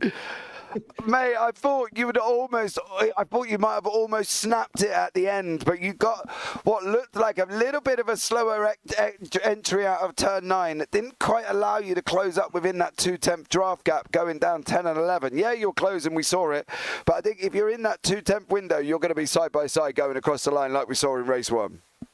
Yeah, to be honest with you, the spectacular drifting in the laps earlier, my tires were just a little bit too hot, so I was having to sort of like back it off and time it right, and I just couldn't get the tires to the right window in order to make that little bit of a gap. And obviously, I was also conscious that Pete Van Gool was catching rapidly behind us as well. So yeah, it was really tense. But what a race! What a race! Yeah, it's been a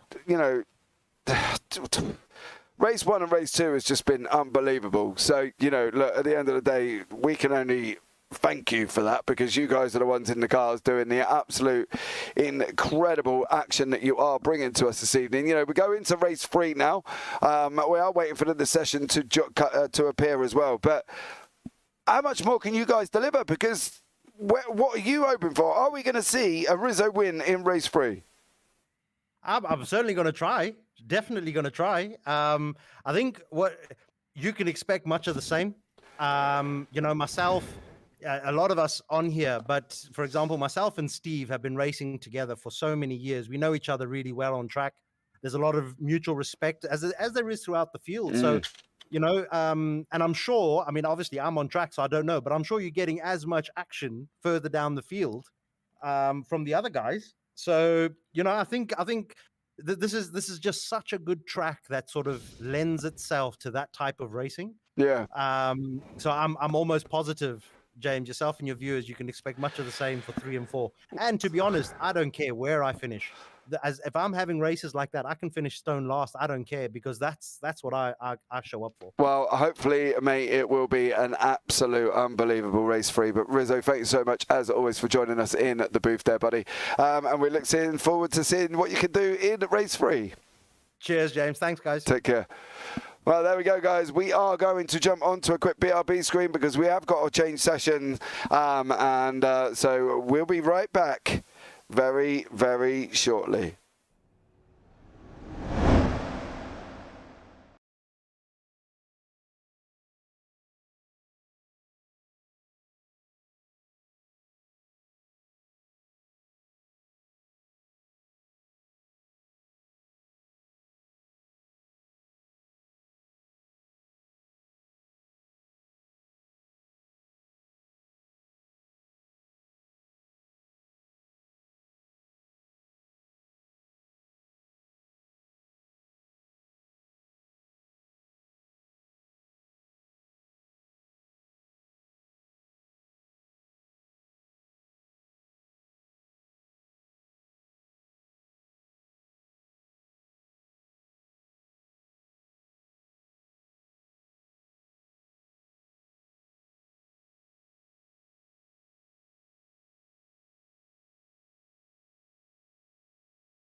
Okay, guys, we are back. I've got some oxygen, and it has been unbelievable. Craig Jones, I'm sure Dan knows mouth to mouth. Yeah, he would. Fortunately, I would have to jump on a plane, or he'll have to come to me. And by the time he gets to me, Craig, I think I would be dead. But yeah, it's been an absolute unbelievable first two races, and if you have just joined us, I think, well, go and watch the first two back, because you will not be disappointed. And we are here once again at Phillip Island, guys, in Australia, and as always, I am James Parfitt, joined in the booth by Dan Pepels. And well, if it's anything like any of the first two races, I think we are going to be in for some amazing action, because it's just been non-stop all the way through. We are coming just to the end of practice at this moment in time, and we literally got about 1:27 left on the clock. Dan, you good? You know, you're breathing okay? You're doing well? Somewhat, yeah. And I do know mouth to mouth, so we're good in the commentary booth here. Oh, okay, mate. That's fine. Do you? Yes, mate. I do actually. Good, because I can't do it to myself. Just checking. Yeah, I'm going to have to think before I speak after that comment, I think. But there we go. Okay, There we go. Dan coming in, leaving an open comment for as much as you want to say as possible. But if you are here, guys, in chat, please say hi, and we will respond as much as we can this evening as well. Obviously, bear with us. The action has been taking precedent at the moment. We are here now for the third session in November the 15th, 2022. We've gone forward in time, Dan, with you. You know, it's overcast, 18 degrees centigrade currently track temperature, and I think that's only going to lend to the great racing that we've got going on already. The lower the track temperature gets, the better the racing usually gets as well. The cars get faster, they get closer to each other, and they both get faster. So it's that close racing on an even faster track with even faster cars. So yeah, Yeah. it should be amazing. As we're actually seeing the Momo guys going at it even in practice. Yeah, we are as well. Craig Jones, get a room. He's put in chat. Oh dear, Craig. Right, let's have a look at the grid for race 3. Elite's Main is going to lead us off with Mick Barry in second, Jamie Ayres in third, Craig Jones 4th, Andy Maxwell 5th, Ralph Cullen in 6th, Charles Kellerman 7th, PVG in 8th, Ches Rizzo 9th, Daniel Hunt 10th, Steve Heffernan 11th, Steve Hansford there down in 12th place. Below that, Carl Jacklett is 13th, Darren Mclean 14th, Roger Morton 15th, Alan Toon 16th, Andy Littler 17th, Darrell Wright in 18th place. Again, we are speed reading. These guys have and do like to get on track, but Elite's Main out in front. Dan, that's going to be an interesting one for her tonight. Going to be a very interesting one. She, of course, crashed out of the last race.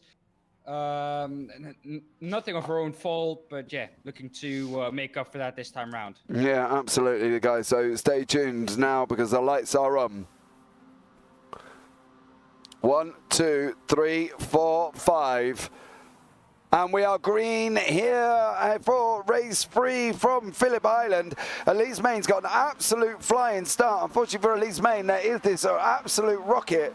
Jamie Ayres behind her currently as well, with Mick Barry behind that as well. Andy Maxwell, Ralph Cullen and Craig Jones. They've all seemed to have made it through.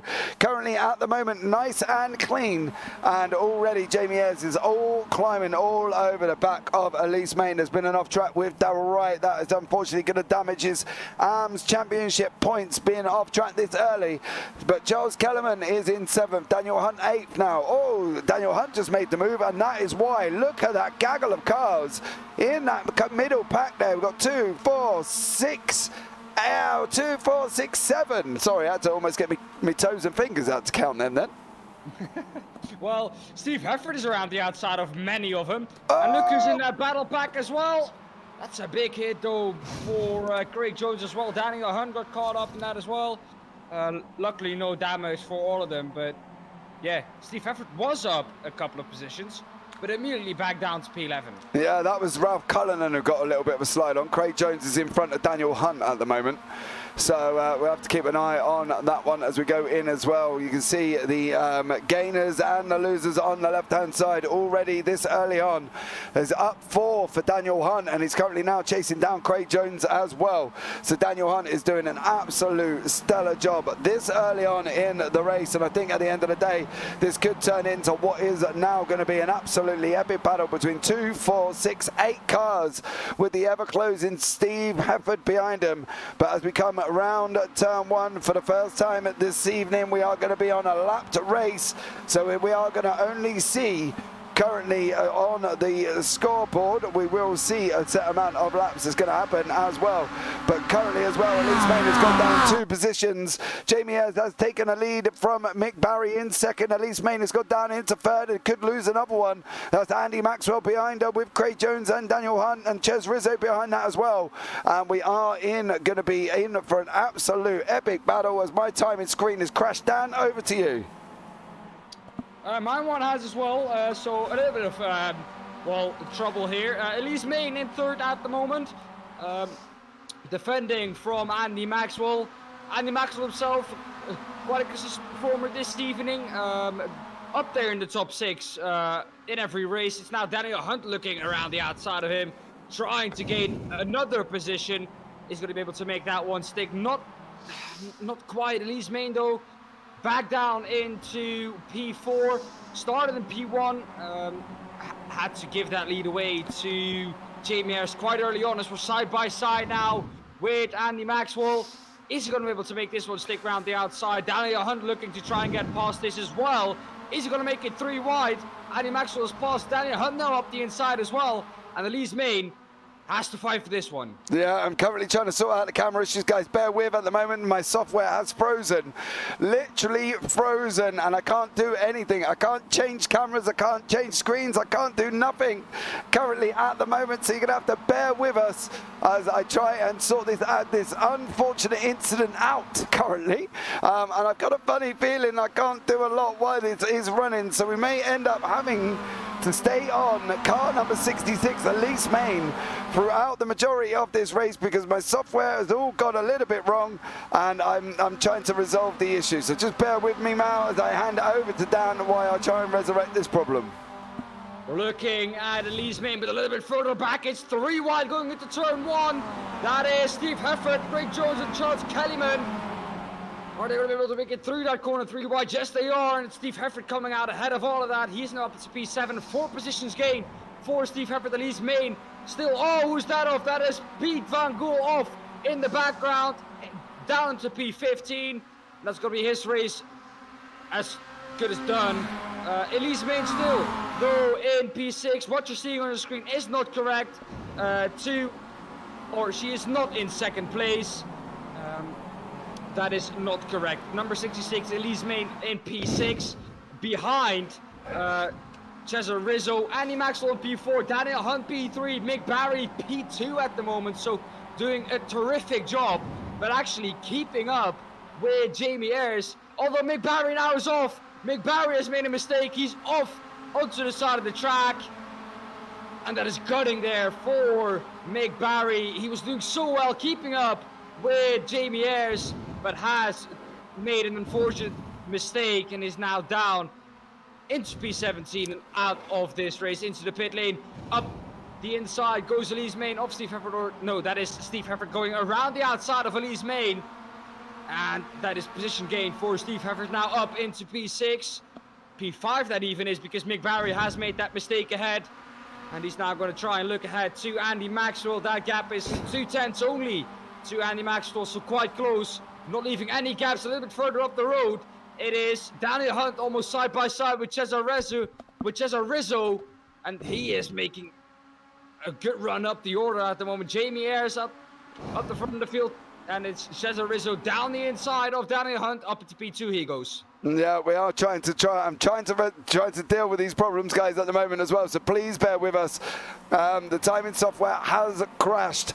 Camera operation has gone as well. So we are trying. I'm trying to do something in the background, but it's not kind of happening without me going to bring up. I've managed to change the cameras, so that will do for a minute, and we will try and bring you all the action where we can. Daniel Hunt is trying to make that move past Ches Rizzo.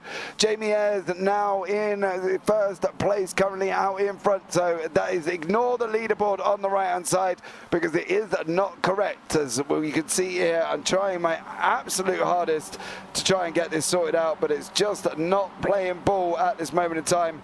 Without me using the wonderful world of Task Manager, there's not a lot else I can do currently in the middle of a broadcast. So we will try and do as much as we can with what we've got available as well. So just bear with us if you can, please, because as I say, the software has crashed, and the camera operations for me have completely gone at this moment in time. So I am trying my absolute hardest to get this up in some form of working order, as we can see with Craig Jones there as well, and not a lot is going on the camera selection side of things. I think this is going to have to be a task manager situation. So you just bear with me 2 seconds, guys. I'm sorry, I can't not go through the race without seeing cameras. Just bear with me. Well, while James is fixing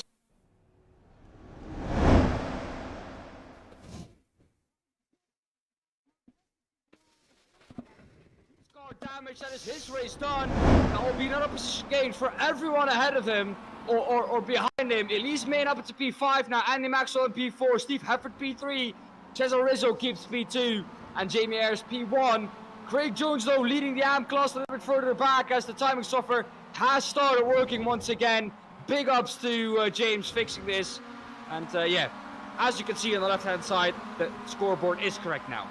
Yeah, it is now. Sorry, guys. I just had to task manager it in the middle, so I do deeply apologise for that because it was not closing, so I couldn't have to do it. So that's why I stuck you on the BRB screen for just a very brief, short moment. But Jamie Ayres is out in front with Rizzo, Hefford, Maxwell, Main, and Jones. So that currently is your top six. Pros Ayres being led away. Jones is leading the AMs at the moment as well. You've got Ralph Cullinan, his teammate, behind him trying to close him down as well. So Ches Rizzo there as well. Ralph Cullinan trying to close down onto the back of Craig Jones. Sorry, it's kind of flustered me all out with all that going a little bit wrong there, Dan. Don't worry, James. As the drivers can have technical failures, as in real life, you can have engine failures. We can have failures with the program as well. I don't know, James, if you have the opportunity now. Maybe you close the SDK down, but do we have the opportunity to look back at that massive shunt from Daniel Hunt on the main straight? I can try and see if I can pick it up. I've only got, up to the point of where he jumped into the pits. Unfortunately, I had to close it completely. So therefore, any incidents before that has unfortunately disappeared. And I cannot go back that far. So we're going to have to try and I have to try. I can rerun it through the manual as it comes through, but I can't do a lot at this moment in time. Rizzo down into turn one is now up beside the ever sliding the MX5. Jamie Ayres Tokyo drifting. Rizzo in second, Ayres up front, Hefford in third. That's better. Yeah, sorry, David. I just had to try and task manager the timing software because it had completely literally crashed and was not closing. So unfortunately, that's why you went on a BOB, but thank you so much again for sticking with us, guys. Unfortunately, we cannot control software crashes.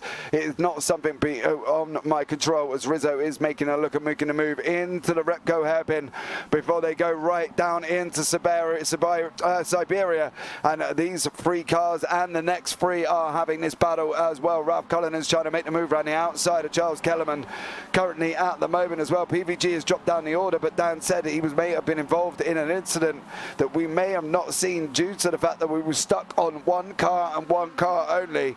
But currently Ralph Cullinan and Charles Kellerman are side by side as these guys go around the hay shed and running up into Lucky Heights there, Dan. They've got that drop down into MG, and then we've got that run around the start finish straight again.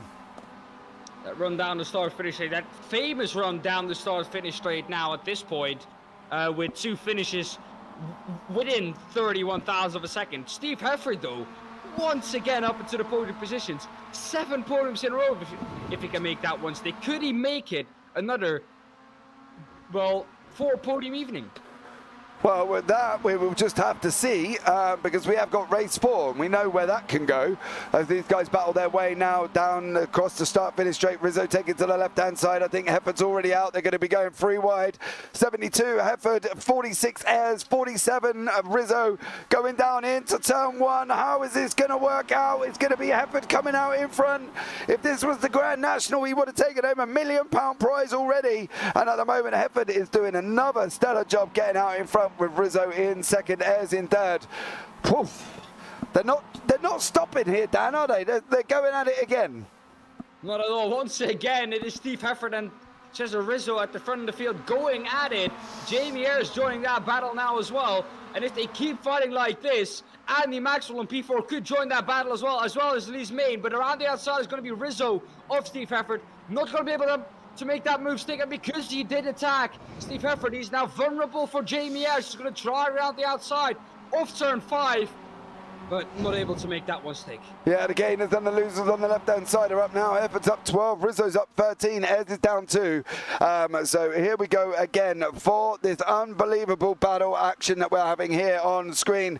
And I think you've got to admit it's just going to be unbelievable. Another race where these guys are literally there in their MX5s. They've got sinks, they've got spoons, they've got ladles, they've got potato smashers, and they're throwing them all at each other currently as well. And the only thing they've not chucked at each other yet is the actual car itself, but I promise you what, that is like a strewn of kitchen instruments flying out the back of their cars currently at the moment as we go round turn 10 and turn 11 once again, Dan.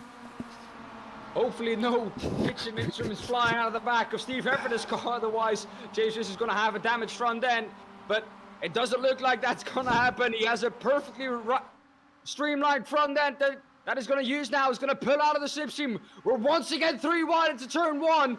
This time it's Ayres on the outside, Rizzo in the middle, and Hefford on the inside. And we're 3 wide coming out of turn 1 as well. Rizzo this time coming out ahead. And once again, the person in P1 losing out 2 positions in once. Yeah, my only fear is we're going into the final lap this time around there, Dan, and Rizzo's at the front, and I'm not entirely sure if she should be there this late on, because unfortunately we've seen the toe. So once again, we're going to be going at it as we go down into the final lap of the race very, very shortly, and you can see what they're doing to each other. They are absolutely battling like an absolute incredible banshees up front, and it's got Rizzo in car 47, you've got Ayres in 46, and you've got Hefford in car number 72 behind him currently at this moment in time. And well done. If you had to pick one and your life depended on it, who would you pick? Steve Hefford. Okay. Because he's a consistent podium scorer. Cesar Rizzo, where is he gone? Rizzo's gone. No, he's back. All right, he was gone. He was gone for a second, but this will not be nice either for Jamie Ayres and Steve Hefford, because of course he would be gone for them as well, and it's not nice racing someone who you can't really see on your screen. We all know that, but they're side by side. Jamie Ayres with a little bit of a gap now coming onto the run down to turn 1. Is this enough of a gap, James, that he can keep ahead? Well, he's in that 5-10 draft window. You can see it's dropping down faster than an elevator at Donald Trump's towers. I'll tell you that one. And here we go now. It's down to 4 tenths. Hefford's going to be looking at coming out in third. He's going to be sticking his nose out, and we're on the last lap of the race. Hefford is going to be on the outside. Rizzo's on the inside going down into turn 1. Jamie Ayres now, the gap is closed right back up, and this is going to go to the line.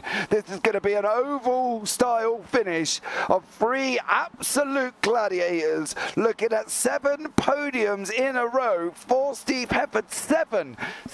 That's 4 last week. That's 3 this week. Quick maths, 4 plus 3 is 7, and I know that because I work in a school. So don't doubt me at all as we're coming on to the final lap of this racetrack this evening.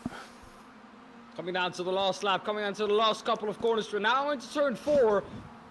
Steve Hefford biding his time. But Jamie Ayres ahead now of Rizzo. Do you want to be there coming to the end of the race?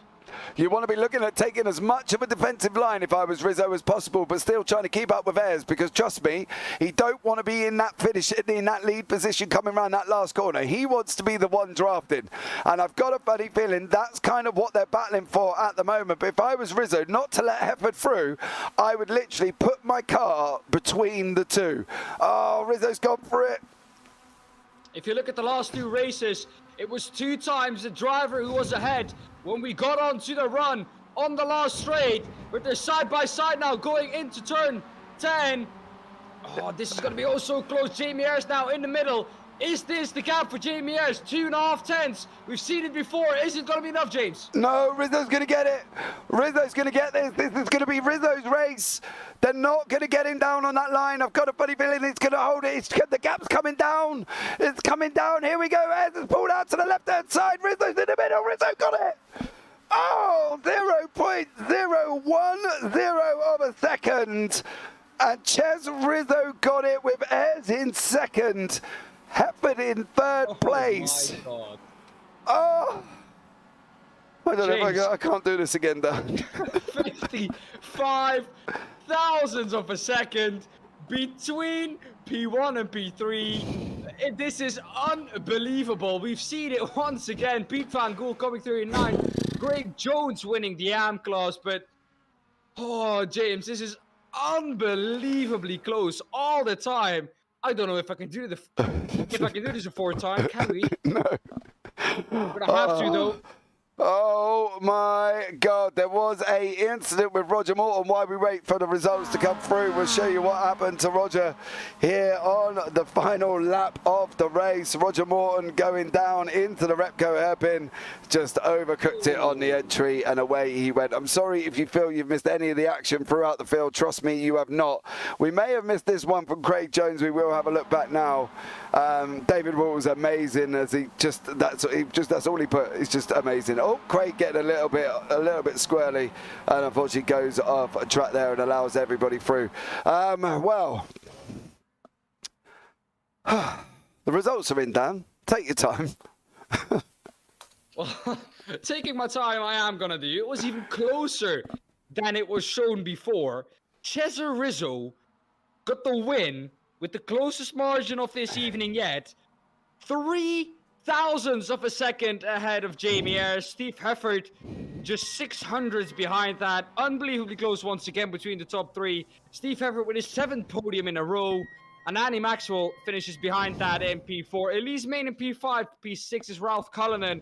P7 Charles Kettyman. Craig Jones in P8 winning the AM class. Pete Van Gool in P9 after that incident at turn 2. He got himself up to P9 once again. Carl Jacqueline in P10, Roger Morton in P2 in the AM class, and P11 overall. P12 overall for Steve Hansford, but P3 in the AM class. Darren Mclean in P13, 14 is Sir Alan Toon. Andy Littler in P15, Daniel Hunt in P16, Nick Barry in P17, and Dallor Wright in P18. As we're joined in the booth once again, the man who's just taken a victory in race 3 by 3 thousandths of a second. Ches, welcome in, buddy. Thanks, mate. Thanks. Well, that was purely for you, James. You said it to me in the last time. You said, "Come on, we need a Rizzo win," and there you go, buddy. Mate, that was just unbelievable. I don't think me and Dan could do race 4. I think we're just... I'm just done, mate. I'm done. It's literally unbelievable. I honestly thought, mind you, you had got yourself in the wrong position. I was sitting there saying, I don't know if Rizzo needs to be in the lead going into that Repco hairpin before we go round into the MG hairpin, the last one before we go around at 11 and 12. And you got in the lead, and I did panic because that draft is unbelievable. And it was so close. And to be honest with you, when we were coming up to the line, I was saying to Jamie, I said to him, "You're going to get this. You're going to get this." And when we crossed, as we crossed the line, it actually classified him first. And I was like, "You bastard!" Oh, and language. I beg your pardon. And sorry. It's just the excitement, James. I apologize to you and your viewers. But he crossed the line and it classified him first, me second. And I was calling him all sorts of names. And Yes. next thing we looked down again, and it classified me first. And yeah, 0.003 of a second. So it couldn't have been closer. And then obviously Steve was right there as well, nipping at our heels. Yeah, he was. Unbelievable. He was only 600ths back as well. But mate, look, going into race 4 soon. I've got to change sessions to get over there. But go and have an absolute barnstorm in race 4 for me, and we'll look at talking to you after that, mate. But thank you so much again for joining us, and so congratulations on your race 3 victory. Thank you so much, James. And again, apologies to you and your viewers for the language. Don't worry, mate. Cheers for that. Right, so there we go, guys. Apologies for any bad language that come out of Chez's mouth there for you. You just heard he was very excited. We are Adrenaline it is called. Yeah, adrenaline was absolutely flowing. But we are going to change sessions once again, guys, and we will be back very shortly.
Right.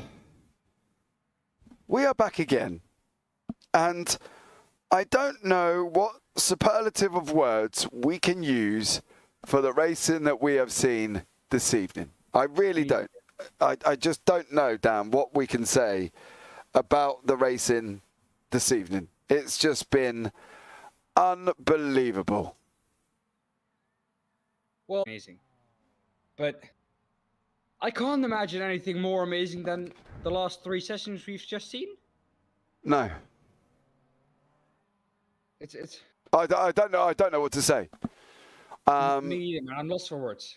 I really don't, because at the end of the day, like, you know, what we've seen here tonight has just been some of the best racing I've ever seen. And I think that from that point of view, it's just been incredible. Like, the times on the finishing boards, right? And now, I think for people who don't understand, like, racing in general, you know, we've had times that have just been incredible. You know, Steve Hefford taking a victory by 0.001 0.091 in race 2. Daniel Hunt taking the victory by 0.007 in race 2. Ches Rizzo taking a victory by 0.003 in race 3. You know, the time's coming down, Dan. It's not even extending. It's. I don't know. Well, if that's the case, we're gonna have a tie at the end of race 4. Well, you would think Let's so. go for it.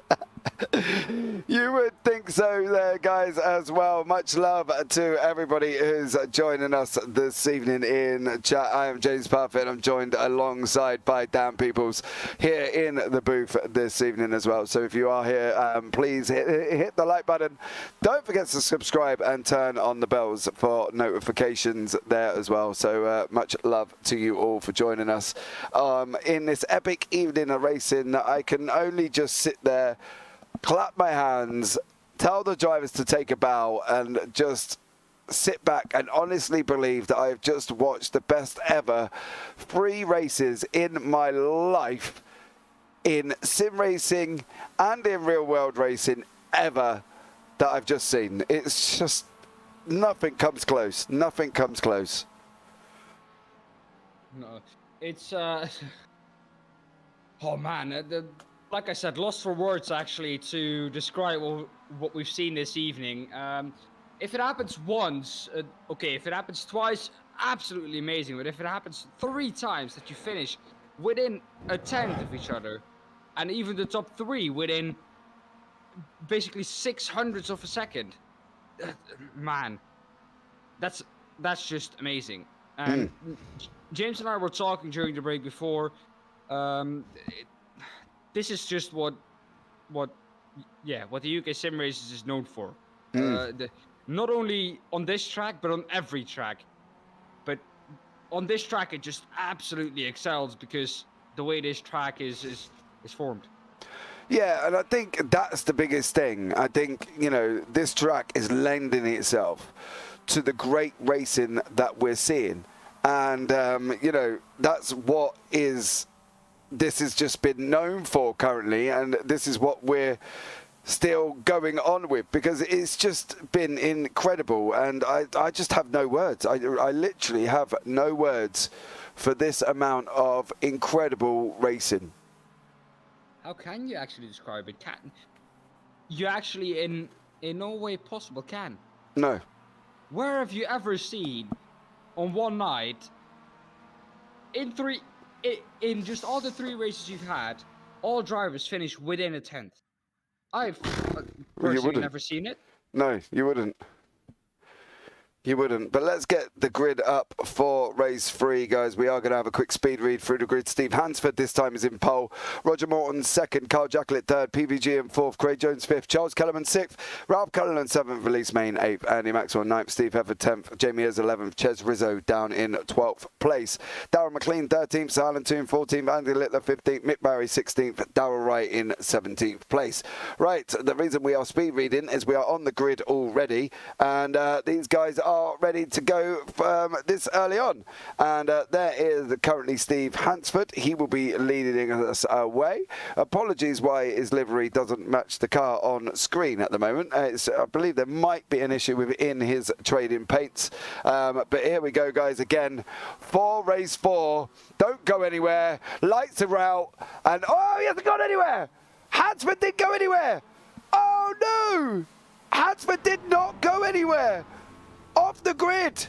He didn't move whatsoever, and has now gone down the order. That's allowed Roger Morton into 1st place there, Dan. Yeah, Roger Morton up into 1st place. Also, I've just noticed Steve Hefford in P9. He's gained a lot of position from that as well. Elise Main in P6. Pete Van Gool up into P2 as well. Yeah, there we go. PVG in second place. There's the gainers already. We'll have another look back at the start in a minute. Once this materializes after lap 1, we got Morton in first. PVG now in first place. Jones in third. Kellerman fourth. Jacklett in fifth. Main sixth. Ayres seventh. Rizzo eighth. Hefford ninth. Maxwell 10th. That is your top 10 already. And what an unbelievable start from Steve Hansford. He just didn't go anywhere. I don't know what happened. Did he stall the car? I'm not sure. I am not sure. He just did not go anywhere off that line. As we're waiting for it to start, just bear with. Okay, maybe not. He just didn't. Let's try that one again. He just didn't go anywhere. No, he didn't. Look, he literally didn't move. Here we go. 3, 2, 1. Off the start. No, he actually rolled back. Yeah, it's just, that's got to be hardware in some shape or form for Steve Hansford, because he just didn't move. Didn't move whatsoever. And up front, we got Roger Morton at PVG in Elite's main side by side with Steve Hefford as well, as these guys are going round now to complete lap 1 for the first time. We've got 2, 4, 6, 8, 9 cars all picking up the draft. And we've had McBarry! McBarry's just gone round off the background there as well, and poor old Mick in a very battered looking MX5. He unfortunately could be out of the race this time around. But up front, PVG, Roger Morton, Quade Jones, Charles Kellerman, Ayres, Jacklett. They've swapped in positions backwards and forwards. Jacklett's just sent it on Jamie Ayres, and it's going to go round. Oh no, that's Rizzo and Hefford. Oh! Andy Maxwell. Okay then. Andy Maxwell must not have seen that. No. Let's say it like that. He must have missed the yellow flag. Yeah, Andy Maxwell just torpedoed into the side of Carl Jacklett there. Carl Jacklett trying to get on the throttle. We've currently got Carl Jacklett, Maxwell, Littler, Cullen and Barry and Hansford all in the pits because of what happened on the start and what's just seen happen there between Andy Littler, Carl Jacklett and Andy Maxwell. Unbelievable there for these guys. But currently, Roger Morton in the arms is in second place, mate. He's doing a stellar job. He's in second place, but we also have 6 people in the pit lane, James. I know. That's not a good sign, is it? No, but I'm hoping it's hardware. It's got to be hardware. Hasn't it? Well, for Steve Hansford it will be. Yeah, it must be. For the rest, I don't know. I don't know, for the rest of it, I think Carl Jacklett got on the loud pedal a little bit too hard, as did Mick Barry. So I think that's where the change came from on that one. I think Mick Barry and Carl Jacklett got on the loud pedal. PVG goes left. Roger Morton follows in now as he's coming down into turn 1 for lap 3. VG on at 1:48.265 currently at the moment. But here we go again, and I'm not quite sure what to say apart from, oh, wow, here we go again. Dan. Here we go again a little bit further back. It's Rizzo fighting with Steve Hefford. Where have we seen that before in the last 2 races or in the last 3 races? But that was at the front. Now they're both with damage from that incident that happened a lap ago at exactly this place. And now it's Hefford and Rizzo fighting for 6th place. Ahead of them is Jamie Ayres, Kellerman, Jones, Morrison and Van Gool. But the gap to them ever growing, and at the moment 4.2 seconds. So that could come an end to the podium run for Steve Hefford. Oh yeah, his 7 podiums in a row is looking unlikely currently. The gap is down to 3.9. They've got 6 laps. I think Rizzo has kind of said, right, let's go. We've got to go. We can't sit here. We've got to go. And it's down now down to 3.7. So it is coming down very slowly. But PVG has opened up nearly a second gap. Craig Jones has got past Roger Morton. Kellerman's trying to battle with Jamie Ayres all the way through as well. So they're going side by side as they come down into MG at the moment. So, yeah, well, good luck, Dan. I'm off. I don't know where this is going to go, mate. I think PVG might get this one wrapped up unless somebody can get up beside him as soon as possible. Well, we're coming out of turn 10 now into turn 11, and that gap is down to underneath the second. So they are going to gain once again 3, maybe 4 tenths if they get into the slipstream well enough. So That gap might come down to half a second before we get to turn 2 once again, so don't go away too early, James. Yeah, here we go. 1:47.1 on the clock. 1:46.9 for Jamie Ayres. Jamie Ayres is going to be looking at trying to get out the inside of Charles Kellerman. Of course, Kellerman was picking up the draft as well, and the gap now back to Ches Rizzo, who has just made his move past Steve Hefford, who's got Elise Main for company as well now. She's currently sitting in 8th place there for Elise, so we'll have to see how that one pans out. But the Van Gaal gap is down to 6/10 and is closing. Oh! Kellerman's off! Kellerman is off. Can he get back on before Rizzo and Hefford? He has managed it, but he's severely underspeeded at the moment. Can Hefford get through as well? Yes, they all made it through. So can this run of podiums for Hefford continue? But he's got a lot going on up front before he can get that far, and at the moment we're down to 7/10. Yeah, gap back up to 4.4 seconds for Rizzo to Jamie Ayres. So it's looking unlikely that podium run is going to continue for Steve Hefford. He needs to overtake Rizzo and then maybe something to happen ahead of him, which of course can't hope for is Roger Morton being attacked by Jamie Ayres. Jamie Ayres going around the outside off turn 8, leading into turn 9. And he will have the inside there, and that will probably be moved on if he can go up the inside. Roger Morton fighting around the outside though. Can he keep it up the inside? Because this will give him the inside for turn 10. Amazingly done there. Yeah, they're still going, mind you, Dan. They're not giving up yet. Morton has not put in the white flag. He's not chucked in the towel, and he's got the position back from Jamie Ayres. Ayres should get that run down. PVG's gap's now out about a second. It is coming down very, very slowly. But there is the Hefford and Rizzo battle again. But look at Morton and Jamie Ayres as they come down into turn 1. All over again now. Here we go. They're going to be dropping down into the hill. This is going to be Morton on the inside, and Ayres has got the job done. Hefford has cleared Rizzo once again. So has Elise Main. Maybe. No. Didn't manage to get that job done, but the gap is still out at 4 seconds at the moment. Elise Main just biding her time behind Hefford and Rizzo, waiting for the right moment to pounce. Craig Jones, though, the overall, or the leader in the AM class, ahead of Jamie Ayres, but behind the leader overall and the leader in the pro class, Pete Van Gool. That gap now up to 1.4 seconds, so it does look like Pete Van Gool has this one in the bag, James. Well, we are early on. I wouldn't like to say that so far. As we've seen so far, anything can happen in this racing, but it's all on Jones. I don't know if Jones can't keep the pace with PV. Van Gool can keep Jamie Ayres where Jamie Ayres is at the moment. Pete Van Gool should be settled for that last lap. Yeah, hopefully as well, guys, as well. You can see what's going on the racetrack. I've just had a notification that OBS was trying to reconnect and disconnect and just everything else all at the same time. So I'm hoping you can see all the action here as well. OBS is clearly not loving the racing either this evening. It can't cope any more than me and Dan can. So we will keep an eye on that one just to make sure that that one does survive. But Jamie Ayres now is trying to get onto the back of PVG. So Craig Jones is now trying to hang on to him as well. But what I would do if I was Craig Jones, clearly Jamie Ayres is quicker. So I would allow Jamie Ayres to come back through, to pull me along. I don't think I would try and go out my way to try and challenge him. No, I would do exactly the same, James. That gap now to Pete Van Gool is coming down slowly but surely, but that isn't going to help either for Jamie Ayres, just pushing a little bit too hard, overdriving the car a little bit, and that now is gap back up to 1.8 seconds, and a big slide there for Jamie Ayres. Yeah, Jamie, we used to drift in the MX5 with a new damage model and a tyre model and every other model it can have put on it, apart from one from a GQ magazine, of course. He hasn't got one of them sat next to him. But he does manage to slide this MX5 unbelievable, and the gap is down to 1.8 seconds as these guys are dropping down into the NG hairpin once again. So we'll have to see how this one pans out.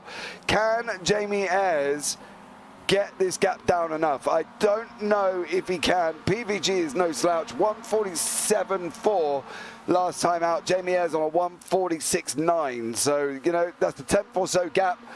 But I don't think it's going to be enough. I don't think PVG is going to be under threat here. I think he's now going to be sitting back, smiling a little bit about the fact that he's out in front by 1.7 seconds. However, Rizzo and Hefford are not going to be smiling because they're back in close range of each other again. And here we go, Hefford on the left, Rizzo on the right once more. Main's looking to get involved, doesn't really know where to park that car. Oh. She's not going to try down the middle of those two, is she? No, didn't this time around. But I think, to be honest, with only 2 laps remaining, it's got to be looking at trying to make a move soon. So, you know, they've got to be trying something. Jamie Ayres' gap is now down to 1/10. That's it. 1/10 between Jamie Ayres and Craig Jones. What could Craig do here, Dan? I think this is going to be more to the point. Is he going to wait for that big draft pull from 10 and 11 before he can make any impact on Jamie Ayres himself? He doesn't particularly need to because he has a big draft here on this straight as well. Well, you can call it actually straight, but it's 2 corners. You won't lift or brake until this point here, where you have a little slight lift to get through the corner, and then you come up to this big braking zone off turn 9. But yeah, I think he's going to stick behind, try and get a good exit out of 9, through 10, and then try and catch him down that long straight. Well, we're just about to find out. We're half a second back at the moment. It's already closed up below half a second. So this is where we're going to find out what Craig Jones is able to do. He's going to be now right up behind Jamie Ayres. We're going full throttle. Here we go, down 4 temps, 3 temps. I don't think he's going to get it by the end of this straight. I don't think he's close enough this time around. But 3 temps again to PVG that Jamie Ayres has pulled out. And I think Craig Jones is doing the right thing. Just let Jamie pull you forward. It's down to 1.2. 2 laps to go. You know, it's still a little bit possible if he can get it below that second gap for this last run over the last lap, over the last time they're going to go over 10 and 11 down through the start-finish straight. If he can get that, like you said, below a second for this lap, for that second to last run down that straight, there's definitely a chance that he has now almost got it below that second to try and make that run on the last lap like we've seen so many times now. But we've also seen so many times that on the last lap, you genuinely want to be ahead because the driver in front has now 3 times come out ahead. I thought Ayres was gone. I thought, honestly, he was going to go that time around. He was sliding. He had so much momentum going up over the hill. I honestly thought Jamie Ayres was done and dusted for the evening then, but he's managed to keep it on track and got it below that second gap. So that is unbelievable from Jamie Ayres currently at the moment as well. He's held it and he's got the job done, but he has got now back out to 1.1. Can he get it below that second gap? He needs that second gap. They can't challenge each other, otherwise they're not going to catch PVG. This time around, it's down to 1.01. Oh, they're below the second. Now we've got it. Who is going to challenge? Jamie Ayres. 2/10 is the gap down to Craig Jones. He might be able to do something to that gap. Or is he not going to do something because Jamie Ayres is so close to Pete Van Gool now? No, he is not. He thinks the better of it. Thinks Jamie Ayres is going to pull me to Pete Van Gool, and we might be able to try and get a double pass in the last lap. Down, nearly down to 6 temps. Oh my! Here we go. If Jamie can get this down to below half a second within the next few corners and get it down even further, which he has done, PVG is in trouble. And I don't mean that disrespectfully, Puck, to your brother, but the draft along this next sector is good. It's good for Jamie as well. It's down to half a second. Jamie has got to be chomping at the bit. There is the white rear end of PVG as I couldn't get my teeth working. And here we go. He's going to close up again. Oh, Pete, you are in so much danger of getting done here.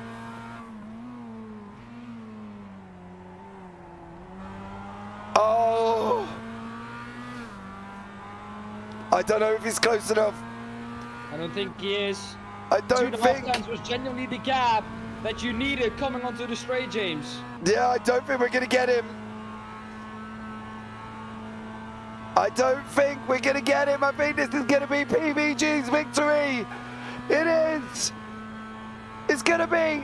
It is. PBG takes the victory in race 4 with Jamie Ayres in second place. Just not close enough from them guys as well. And Hefford got Rizzo and who got Main at the rundown as well. Wright is next coming across the line. Darrell Wright, there he is. Followed by Darren Mclean. And then Sir Alan Toon behind that. But that was, you know, if Ayres had kind of got that gap, I think he would have got that. And he just didn't quite get there close enough. Unfortunately, we have come to the end of Steve Hefford's 7 podium run streak. As we can see, Darren Mclean. Oh! Darren Mclean hurtling across the track, full ball there. Fair, you know. Hello, son. What are you up to? So there we go, guys. That is now done and dusted for the evening. And I think, oh, Puck, he was under attack then, mate. I've got to be honest. He was so under attack. It was scary. Jamie Ayres pulled down 1.8 seconds and now has just managed to make it across the line in front. We are waiting for the race results to come up. And as per normal, we're going to hand it over to Dan Peoples to bring you the final results of race 4. Well, then for the final time this evening, it's my honor to present to you the race results from race 4. Pete Van Gool this time winning ahead of Jamie Ayres. The gap for once bigger than a tenth. 2.5 tenths to be exact almost was the gap down to Jamie Ayres. Craig Jones on the podium as an AM driver ahead of Roger Morton. He wins the AM class, Roger Morton second. Steve Hefford in P3 in the Pro class, P5 overall. Cesar Rizzo in P6. Like we said, Elise Main in 7. Charles Kellyman in P8, P9 for Darrell Wright, but P3 in the AM class. Darren Mclean in P10. Sir Alan Toon P11. 12th Carl Jacklin. Andy Maxwell P13. Steve Hansford. His run of podiums has come to an end. He finishes in P14. 7 podiums in a row is now the record he has set in the UK SimRacers League. So if anyone wants to beat that, 7 podiums is the one you need to beat. Ralph Cullinan in P15, Andy Littler in P16, and Mick Barry in P17. There you go, guys. So Steve Hefford has set the bar for 7 podiums. We've got drivers queuing up this time, but I think we need to respectfully talk to your winner of race 4, Pete Van Gool. How are you, sir? Guys, I'm doing great, to be honest. You were under attack, though, mate. I know. I was being hunted. Yes, Jamie Ayres was coming, and he was coming rapidly. If he could have got a better exit out of turn 9's hairpin, or he would have possibly had you, mate. Yeah, I was taking it easy those last laps because it was getting really, really slidey out there, especially into turn 1. I was just sliding it. So I was just taking it easy, trying not to crash out in the final laps. Okay, well, 3 podiums out of 4. That's not a bad evening's race, is it? Oh, it's not. It's really good. And I think Steve had one. Ches had one. So, yeah, it's good. Yeah, well, we got Steve. Yeah, Ches had 1. Steve's got 1. No, Steve got 2. Ches 1, and you got 1. Nice. Yeah, so it was a good evening of racing, mate. I've got to be honest, that was probably the best 4 races I've ever watched in my life. It was just unbelievable, dude, and, you know, fair play for getting through that. That was just incredible. But, you know, I don't really know what else to say, Pete. It was just been an absolute epic night of racing, and congratulations, buddy, on your race 4 win. It was just incredible. Thank you. It was hard work, and but this car now, man, it's just so much fun. It's just, you can just really control it, and there's only the first 2 laps is a bit slidey, but after 2 laps you can just place your car right where you want it, and that also leads to some great racing we've had tonight. So, Yeah. I'm chuffed. Donington Park next week, mate. Yes, Donny. I love that track. It's going to be epic racing because everyone likes that track. Everyone's done thousands of laps on it, so it's going to be a great night of racing. Absolutely there, bud. Well, we've got them queuing up in the waiting room there, mate. So you take care, and I'll see you next week at Donny. Cheers. Take it easy. Take care. Right, I want to have a quick chat. There's Steve Hansford's jumped in the booth, and I want to have a quick chat with Steve just to find out why we didn't get off the line in race 4, Steve. What happened? You're not going to believe me when I tell you, mate. I am, mate. Go for it. I thought I was in first, but I was actually in reverse. Oh.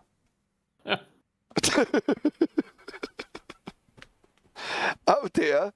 Okay. Yes. That's got to be a first, isn't it? Yeah. Literally, for me, it's definitely got. I've never. I think I gave you a lot more credit there, Steve. I said it was hardware failure, but Yeah, I heard that. I should have gone with that. yeah, maybe you should have come up and just said no, James. It was hardware failure. But did you actually put it in reverse? Well, I thought I was in first, but I must have clicked it twice. Oh no, mate. Oh, Steve. Yeah. Well, it was quite spectacular, mate. From my point of view, there was a lot of carnage going on as that took place. Yeah, I could totally tell you were dumbfounded by your comments. I didn't know what to say, mate. Oh, Steve, all I can do is say sorry, bro, because that was just unbelievable. You were on pole. I thought you were going to get away, and then you went backwards, and then it just all kicked off, didn't it, behind you? Well, what can I say? I don't know, mate, to be honest. No, I don't know either. Go on to somebody else. All right, mate. Well, Steve, good luck at Donny, buddy, and don't forget.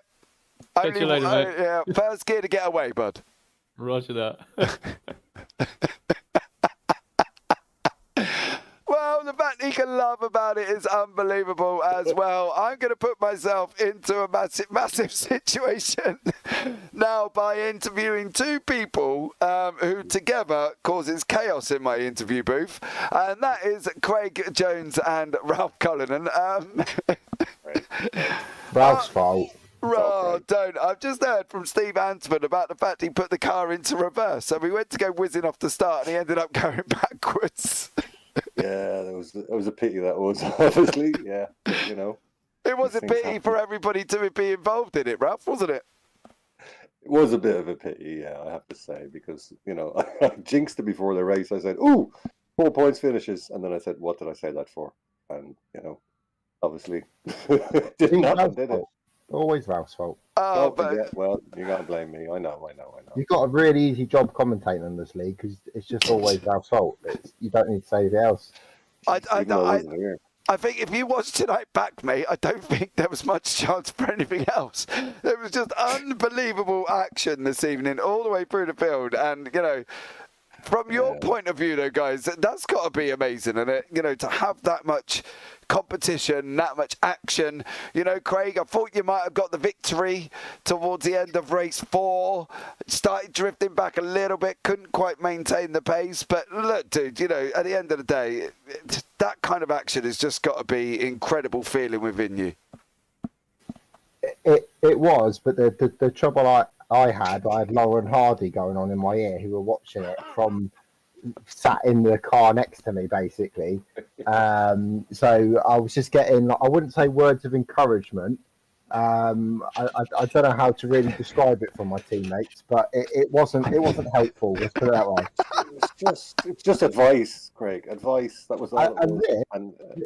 I said I'm not upset about it, but I am a bit upset about it. So race 2, we're coming down the straight. I've got Ralph Cullinan in front of me. Last lap, you probably called it on the stream. I don't know. I'm racing a drag race between me and Mick Barry. So Ralph has a decision to make, doesn't he? Which teammate does he give the toe to? Yeah. He only goes and gives it to Mick, doesn't he? Like, what's that all about? That's not being a team player. Well, it is, because Mick's in your team, isn't it? Well, he's not even put the right paint on. So, like, yeah, that's true. Actually. At least I turn up in the right uniform. I can't win in that situation, can I? I mean, no. Do I give it to my teammate or do I give it to my teammate? What? What am I supposed to do? And I'm not going to mention the fact that you took me out in race 3 as well, Ralph. That's I took you out for chalk ice, and I let you back on again, didn't I? and you and Nick had a coming together. So let's not forget that one either. Unbelievable. As I said at the beginning, Ralph's fault. Right, okay. Well, guys, after all finding out that it's all got to do with Ralph, we go over to Donny next week. You know, what am I expecting there, mate? You know, the plan is. Okay. James, I'll be honest with you now. We've agreed to practice 4 nights in a row, okay? Mm-hmm. And do about 200 laps practice, basically. I forgot to tell this to Craig and anyone else in the team, so that's the plan. Yeah. Oh, you need the practice. I don't know if I do. Oh, it's unbelievable. Well, Craig, you couldn't quite keep up with Jamie here tonight, so I don't know about that, mate. He was right behind him. He was catching him the whole way. It was just the last corner. He was right there all the time. We was in his ear, like kicking his ass. He was flying. I had get him, Craig. Language. Oh, yeah. Sorry, I didn't mean to say kicking. Sorry. No, not that. No, it wasn't that quite bit that I was worried about. It was the other bit beginning with A. But look, guys, you know, it's once again, as it always is, jumping into the commentary booth, it's nothing but a pleasure to talk to you guys, and I could probably chat to you all evening, to be honest. But look, you know, we could, yes, and we could be backwards and forwards. I'd probably would have been crying my eyes out through laughter. But look, we're going on to Donny. I'm going to see you next week. I want a better show next week, Ralph. Try and not cause any incidents. Yeah, try and not cause any incidents, buddy. And we'll catch you in Donington next week, guys. James, have a good week. Thanks again. Cheers, all right, mate. Thank you. Take care. Right, so that is Ralph Culligan and Craig Jones. David Walters is laughing in YouTube chat. That's a start even I haven't done yet. No, me neither. Let's bring Dan back into the booth. Dan, are you still alive with me? Dan? Yes, I am. Okay, welcome back. Thank you so much for coming back in. You know, right, Dan, give me one sentence about tonight's racing. Unbelievably close. Unbelievably close. Well, if anybody wants a date, it's going on in YouTube chat currently at the moment as well. So if any of the mod can jump on that, that would be absolutely incredible. Unbelievably close racing, and I think, to be honest, guys, that just about sums it up. Now, the schedule is on your screen. As you can see, we are off to Donington next week. The week after, we go to Motorsports. Then Virginia International Raceway, Mid-Ohio, Sonoma, Zandvoort, Road Atlanta, and we finish off the season at Knock Hill. But guys, I need to go and rest after that race. So all that's left for me to say, as always, from myself and Dan Peoples, you all take care. Have a great week. And you never know, we might see you on the track sometime. Good night.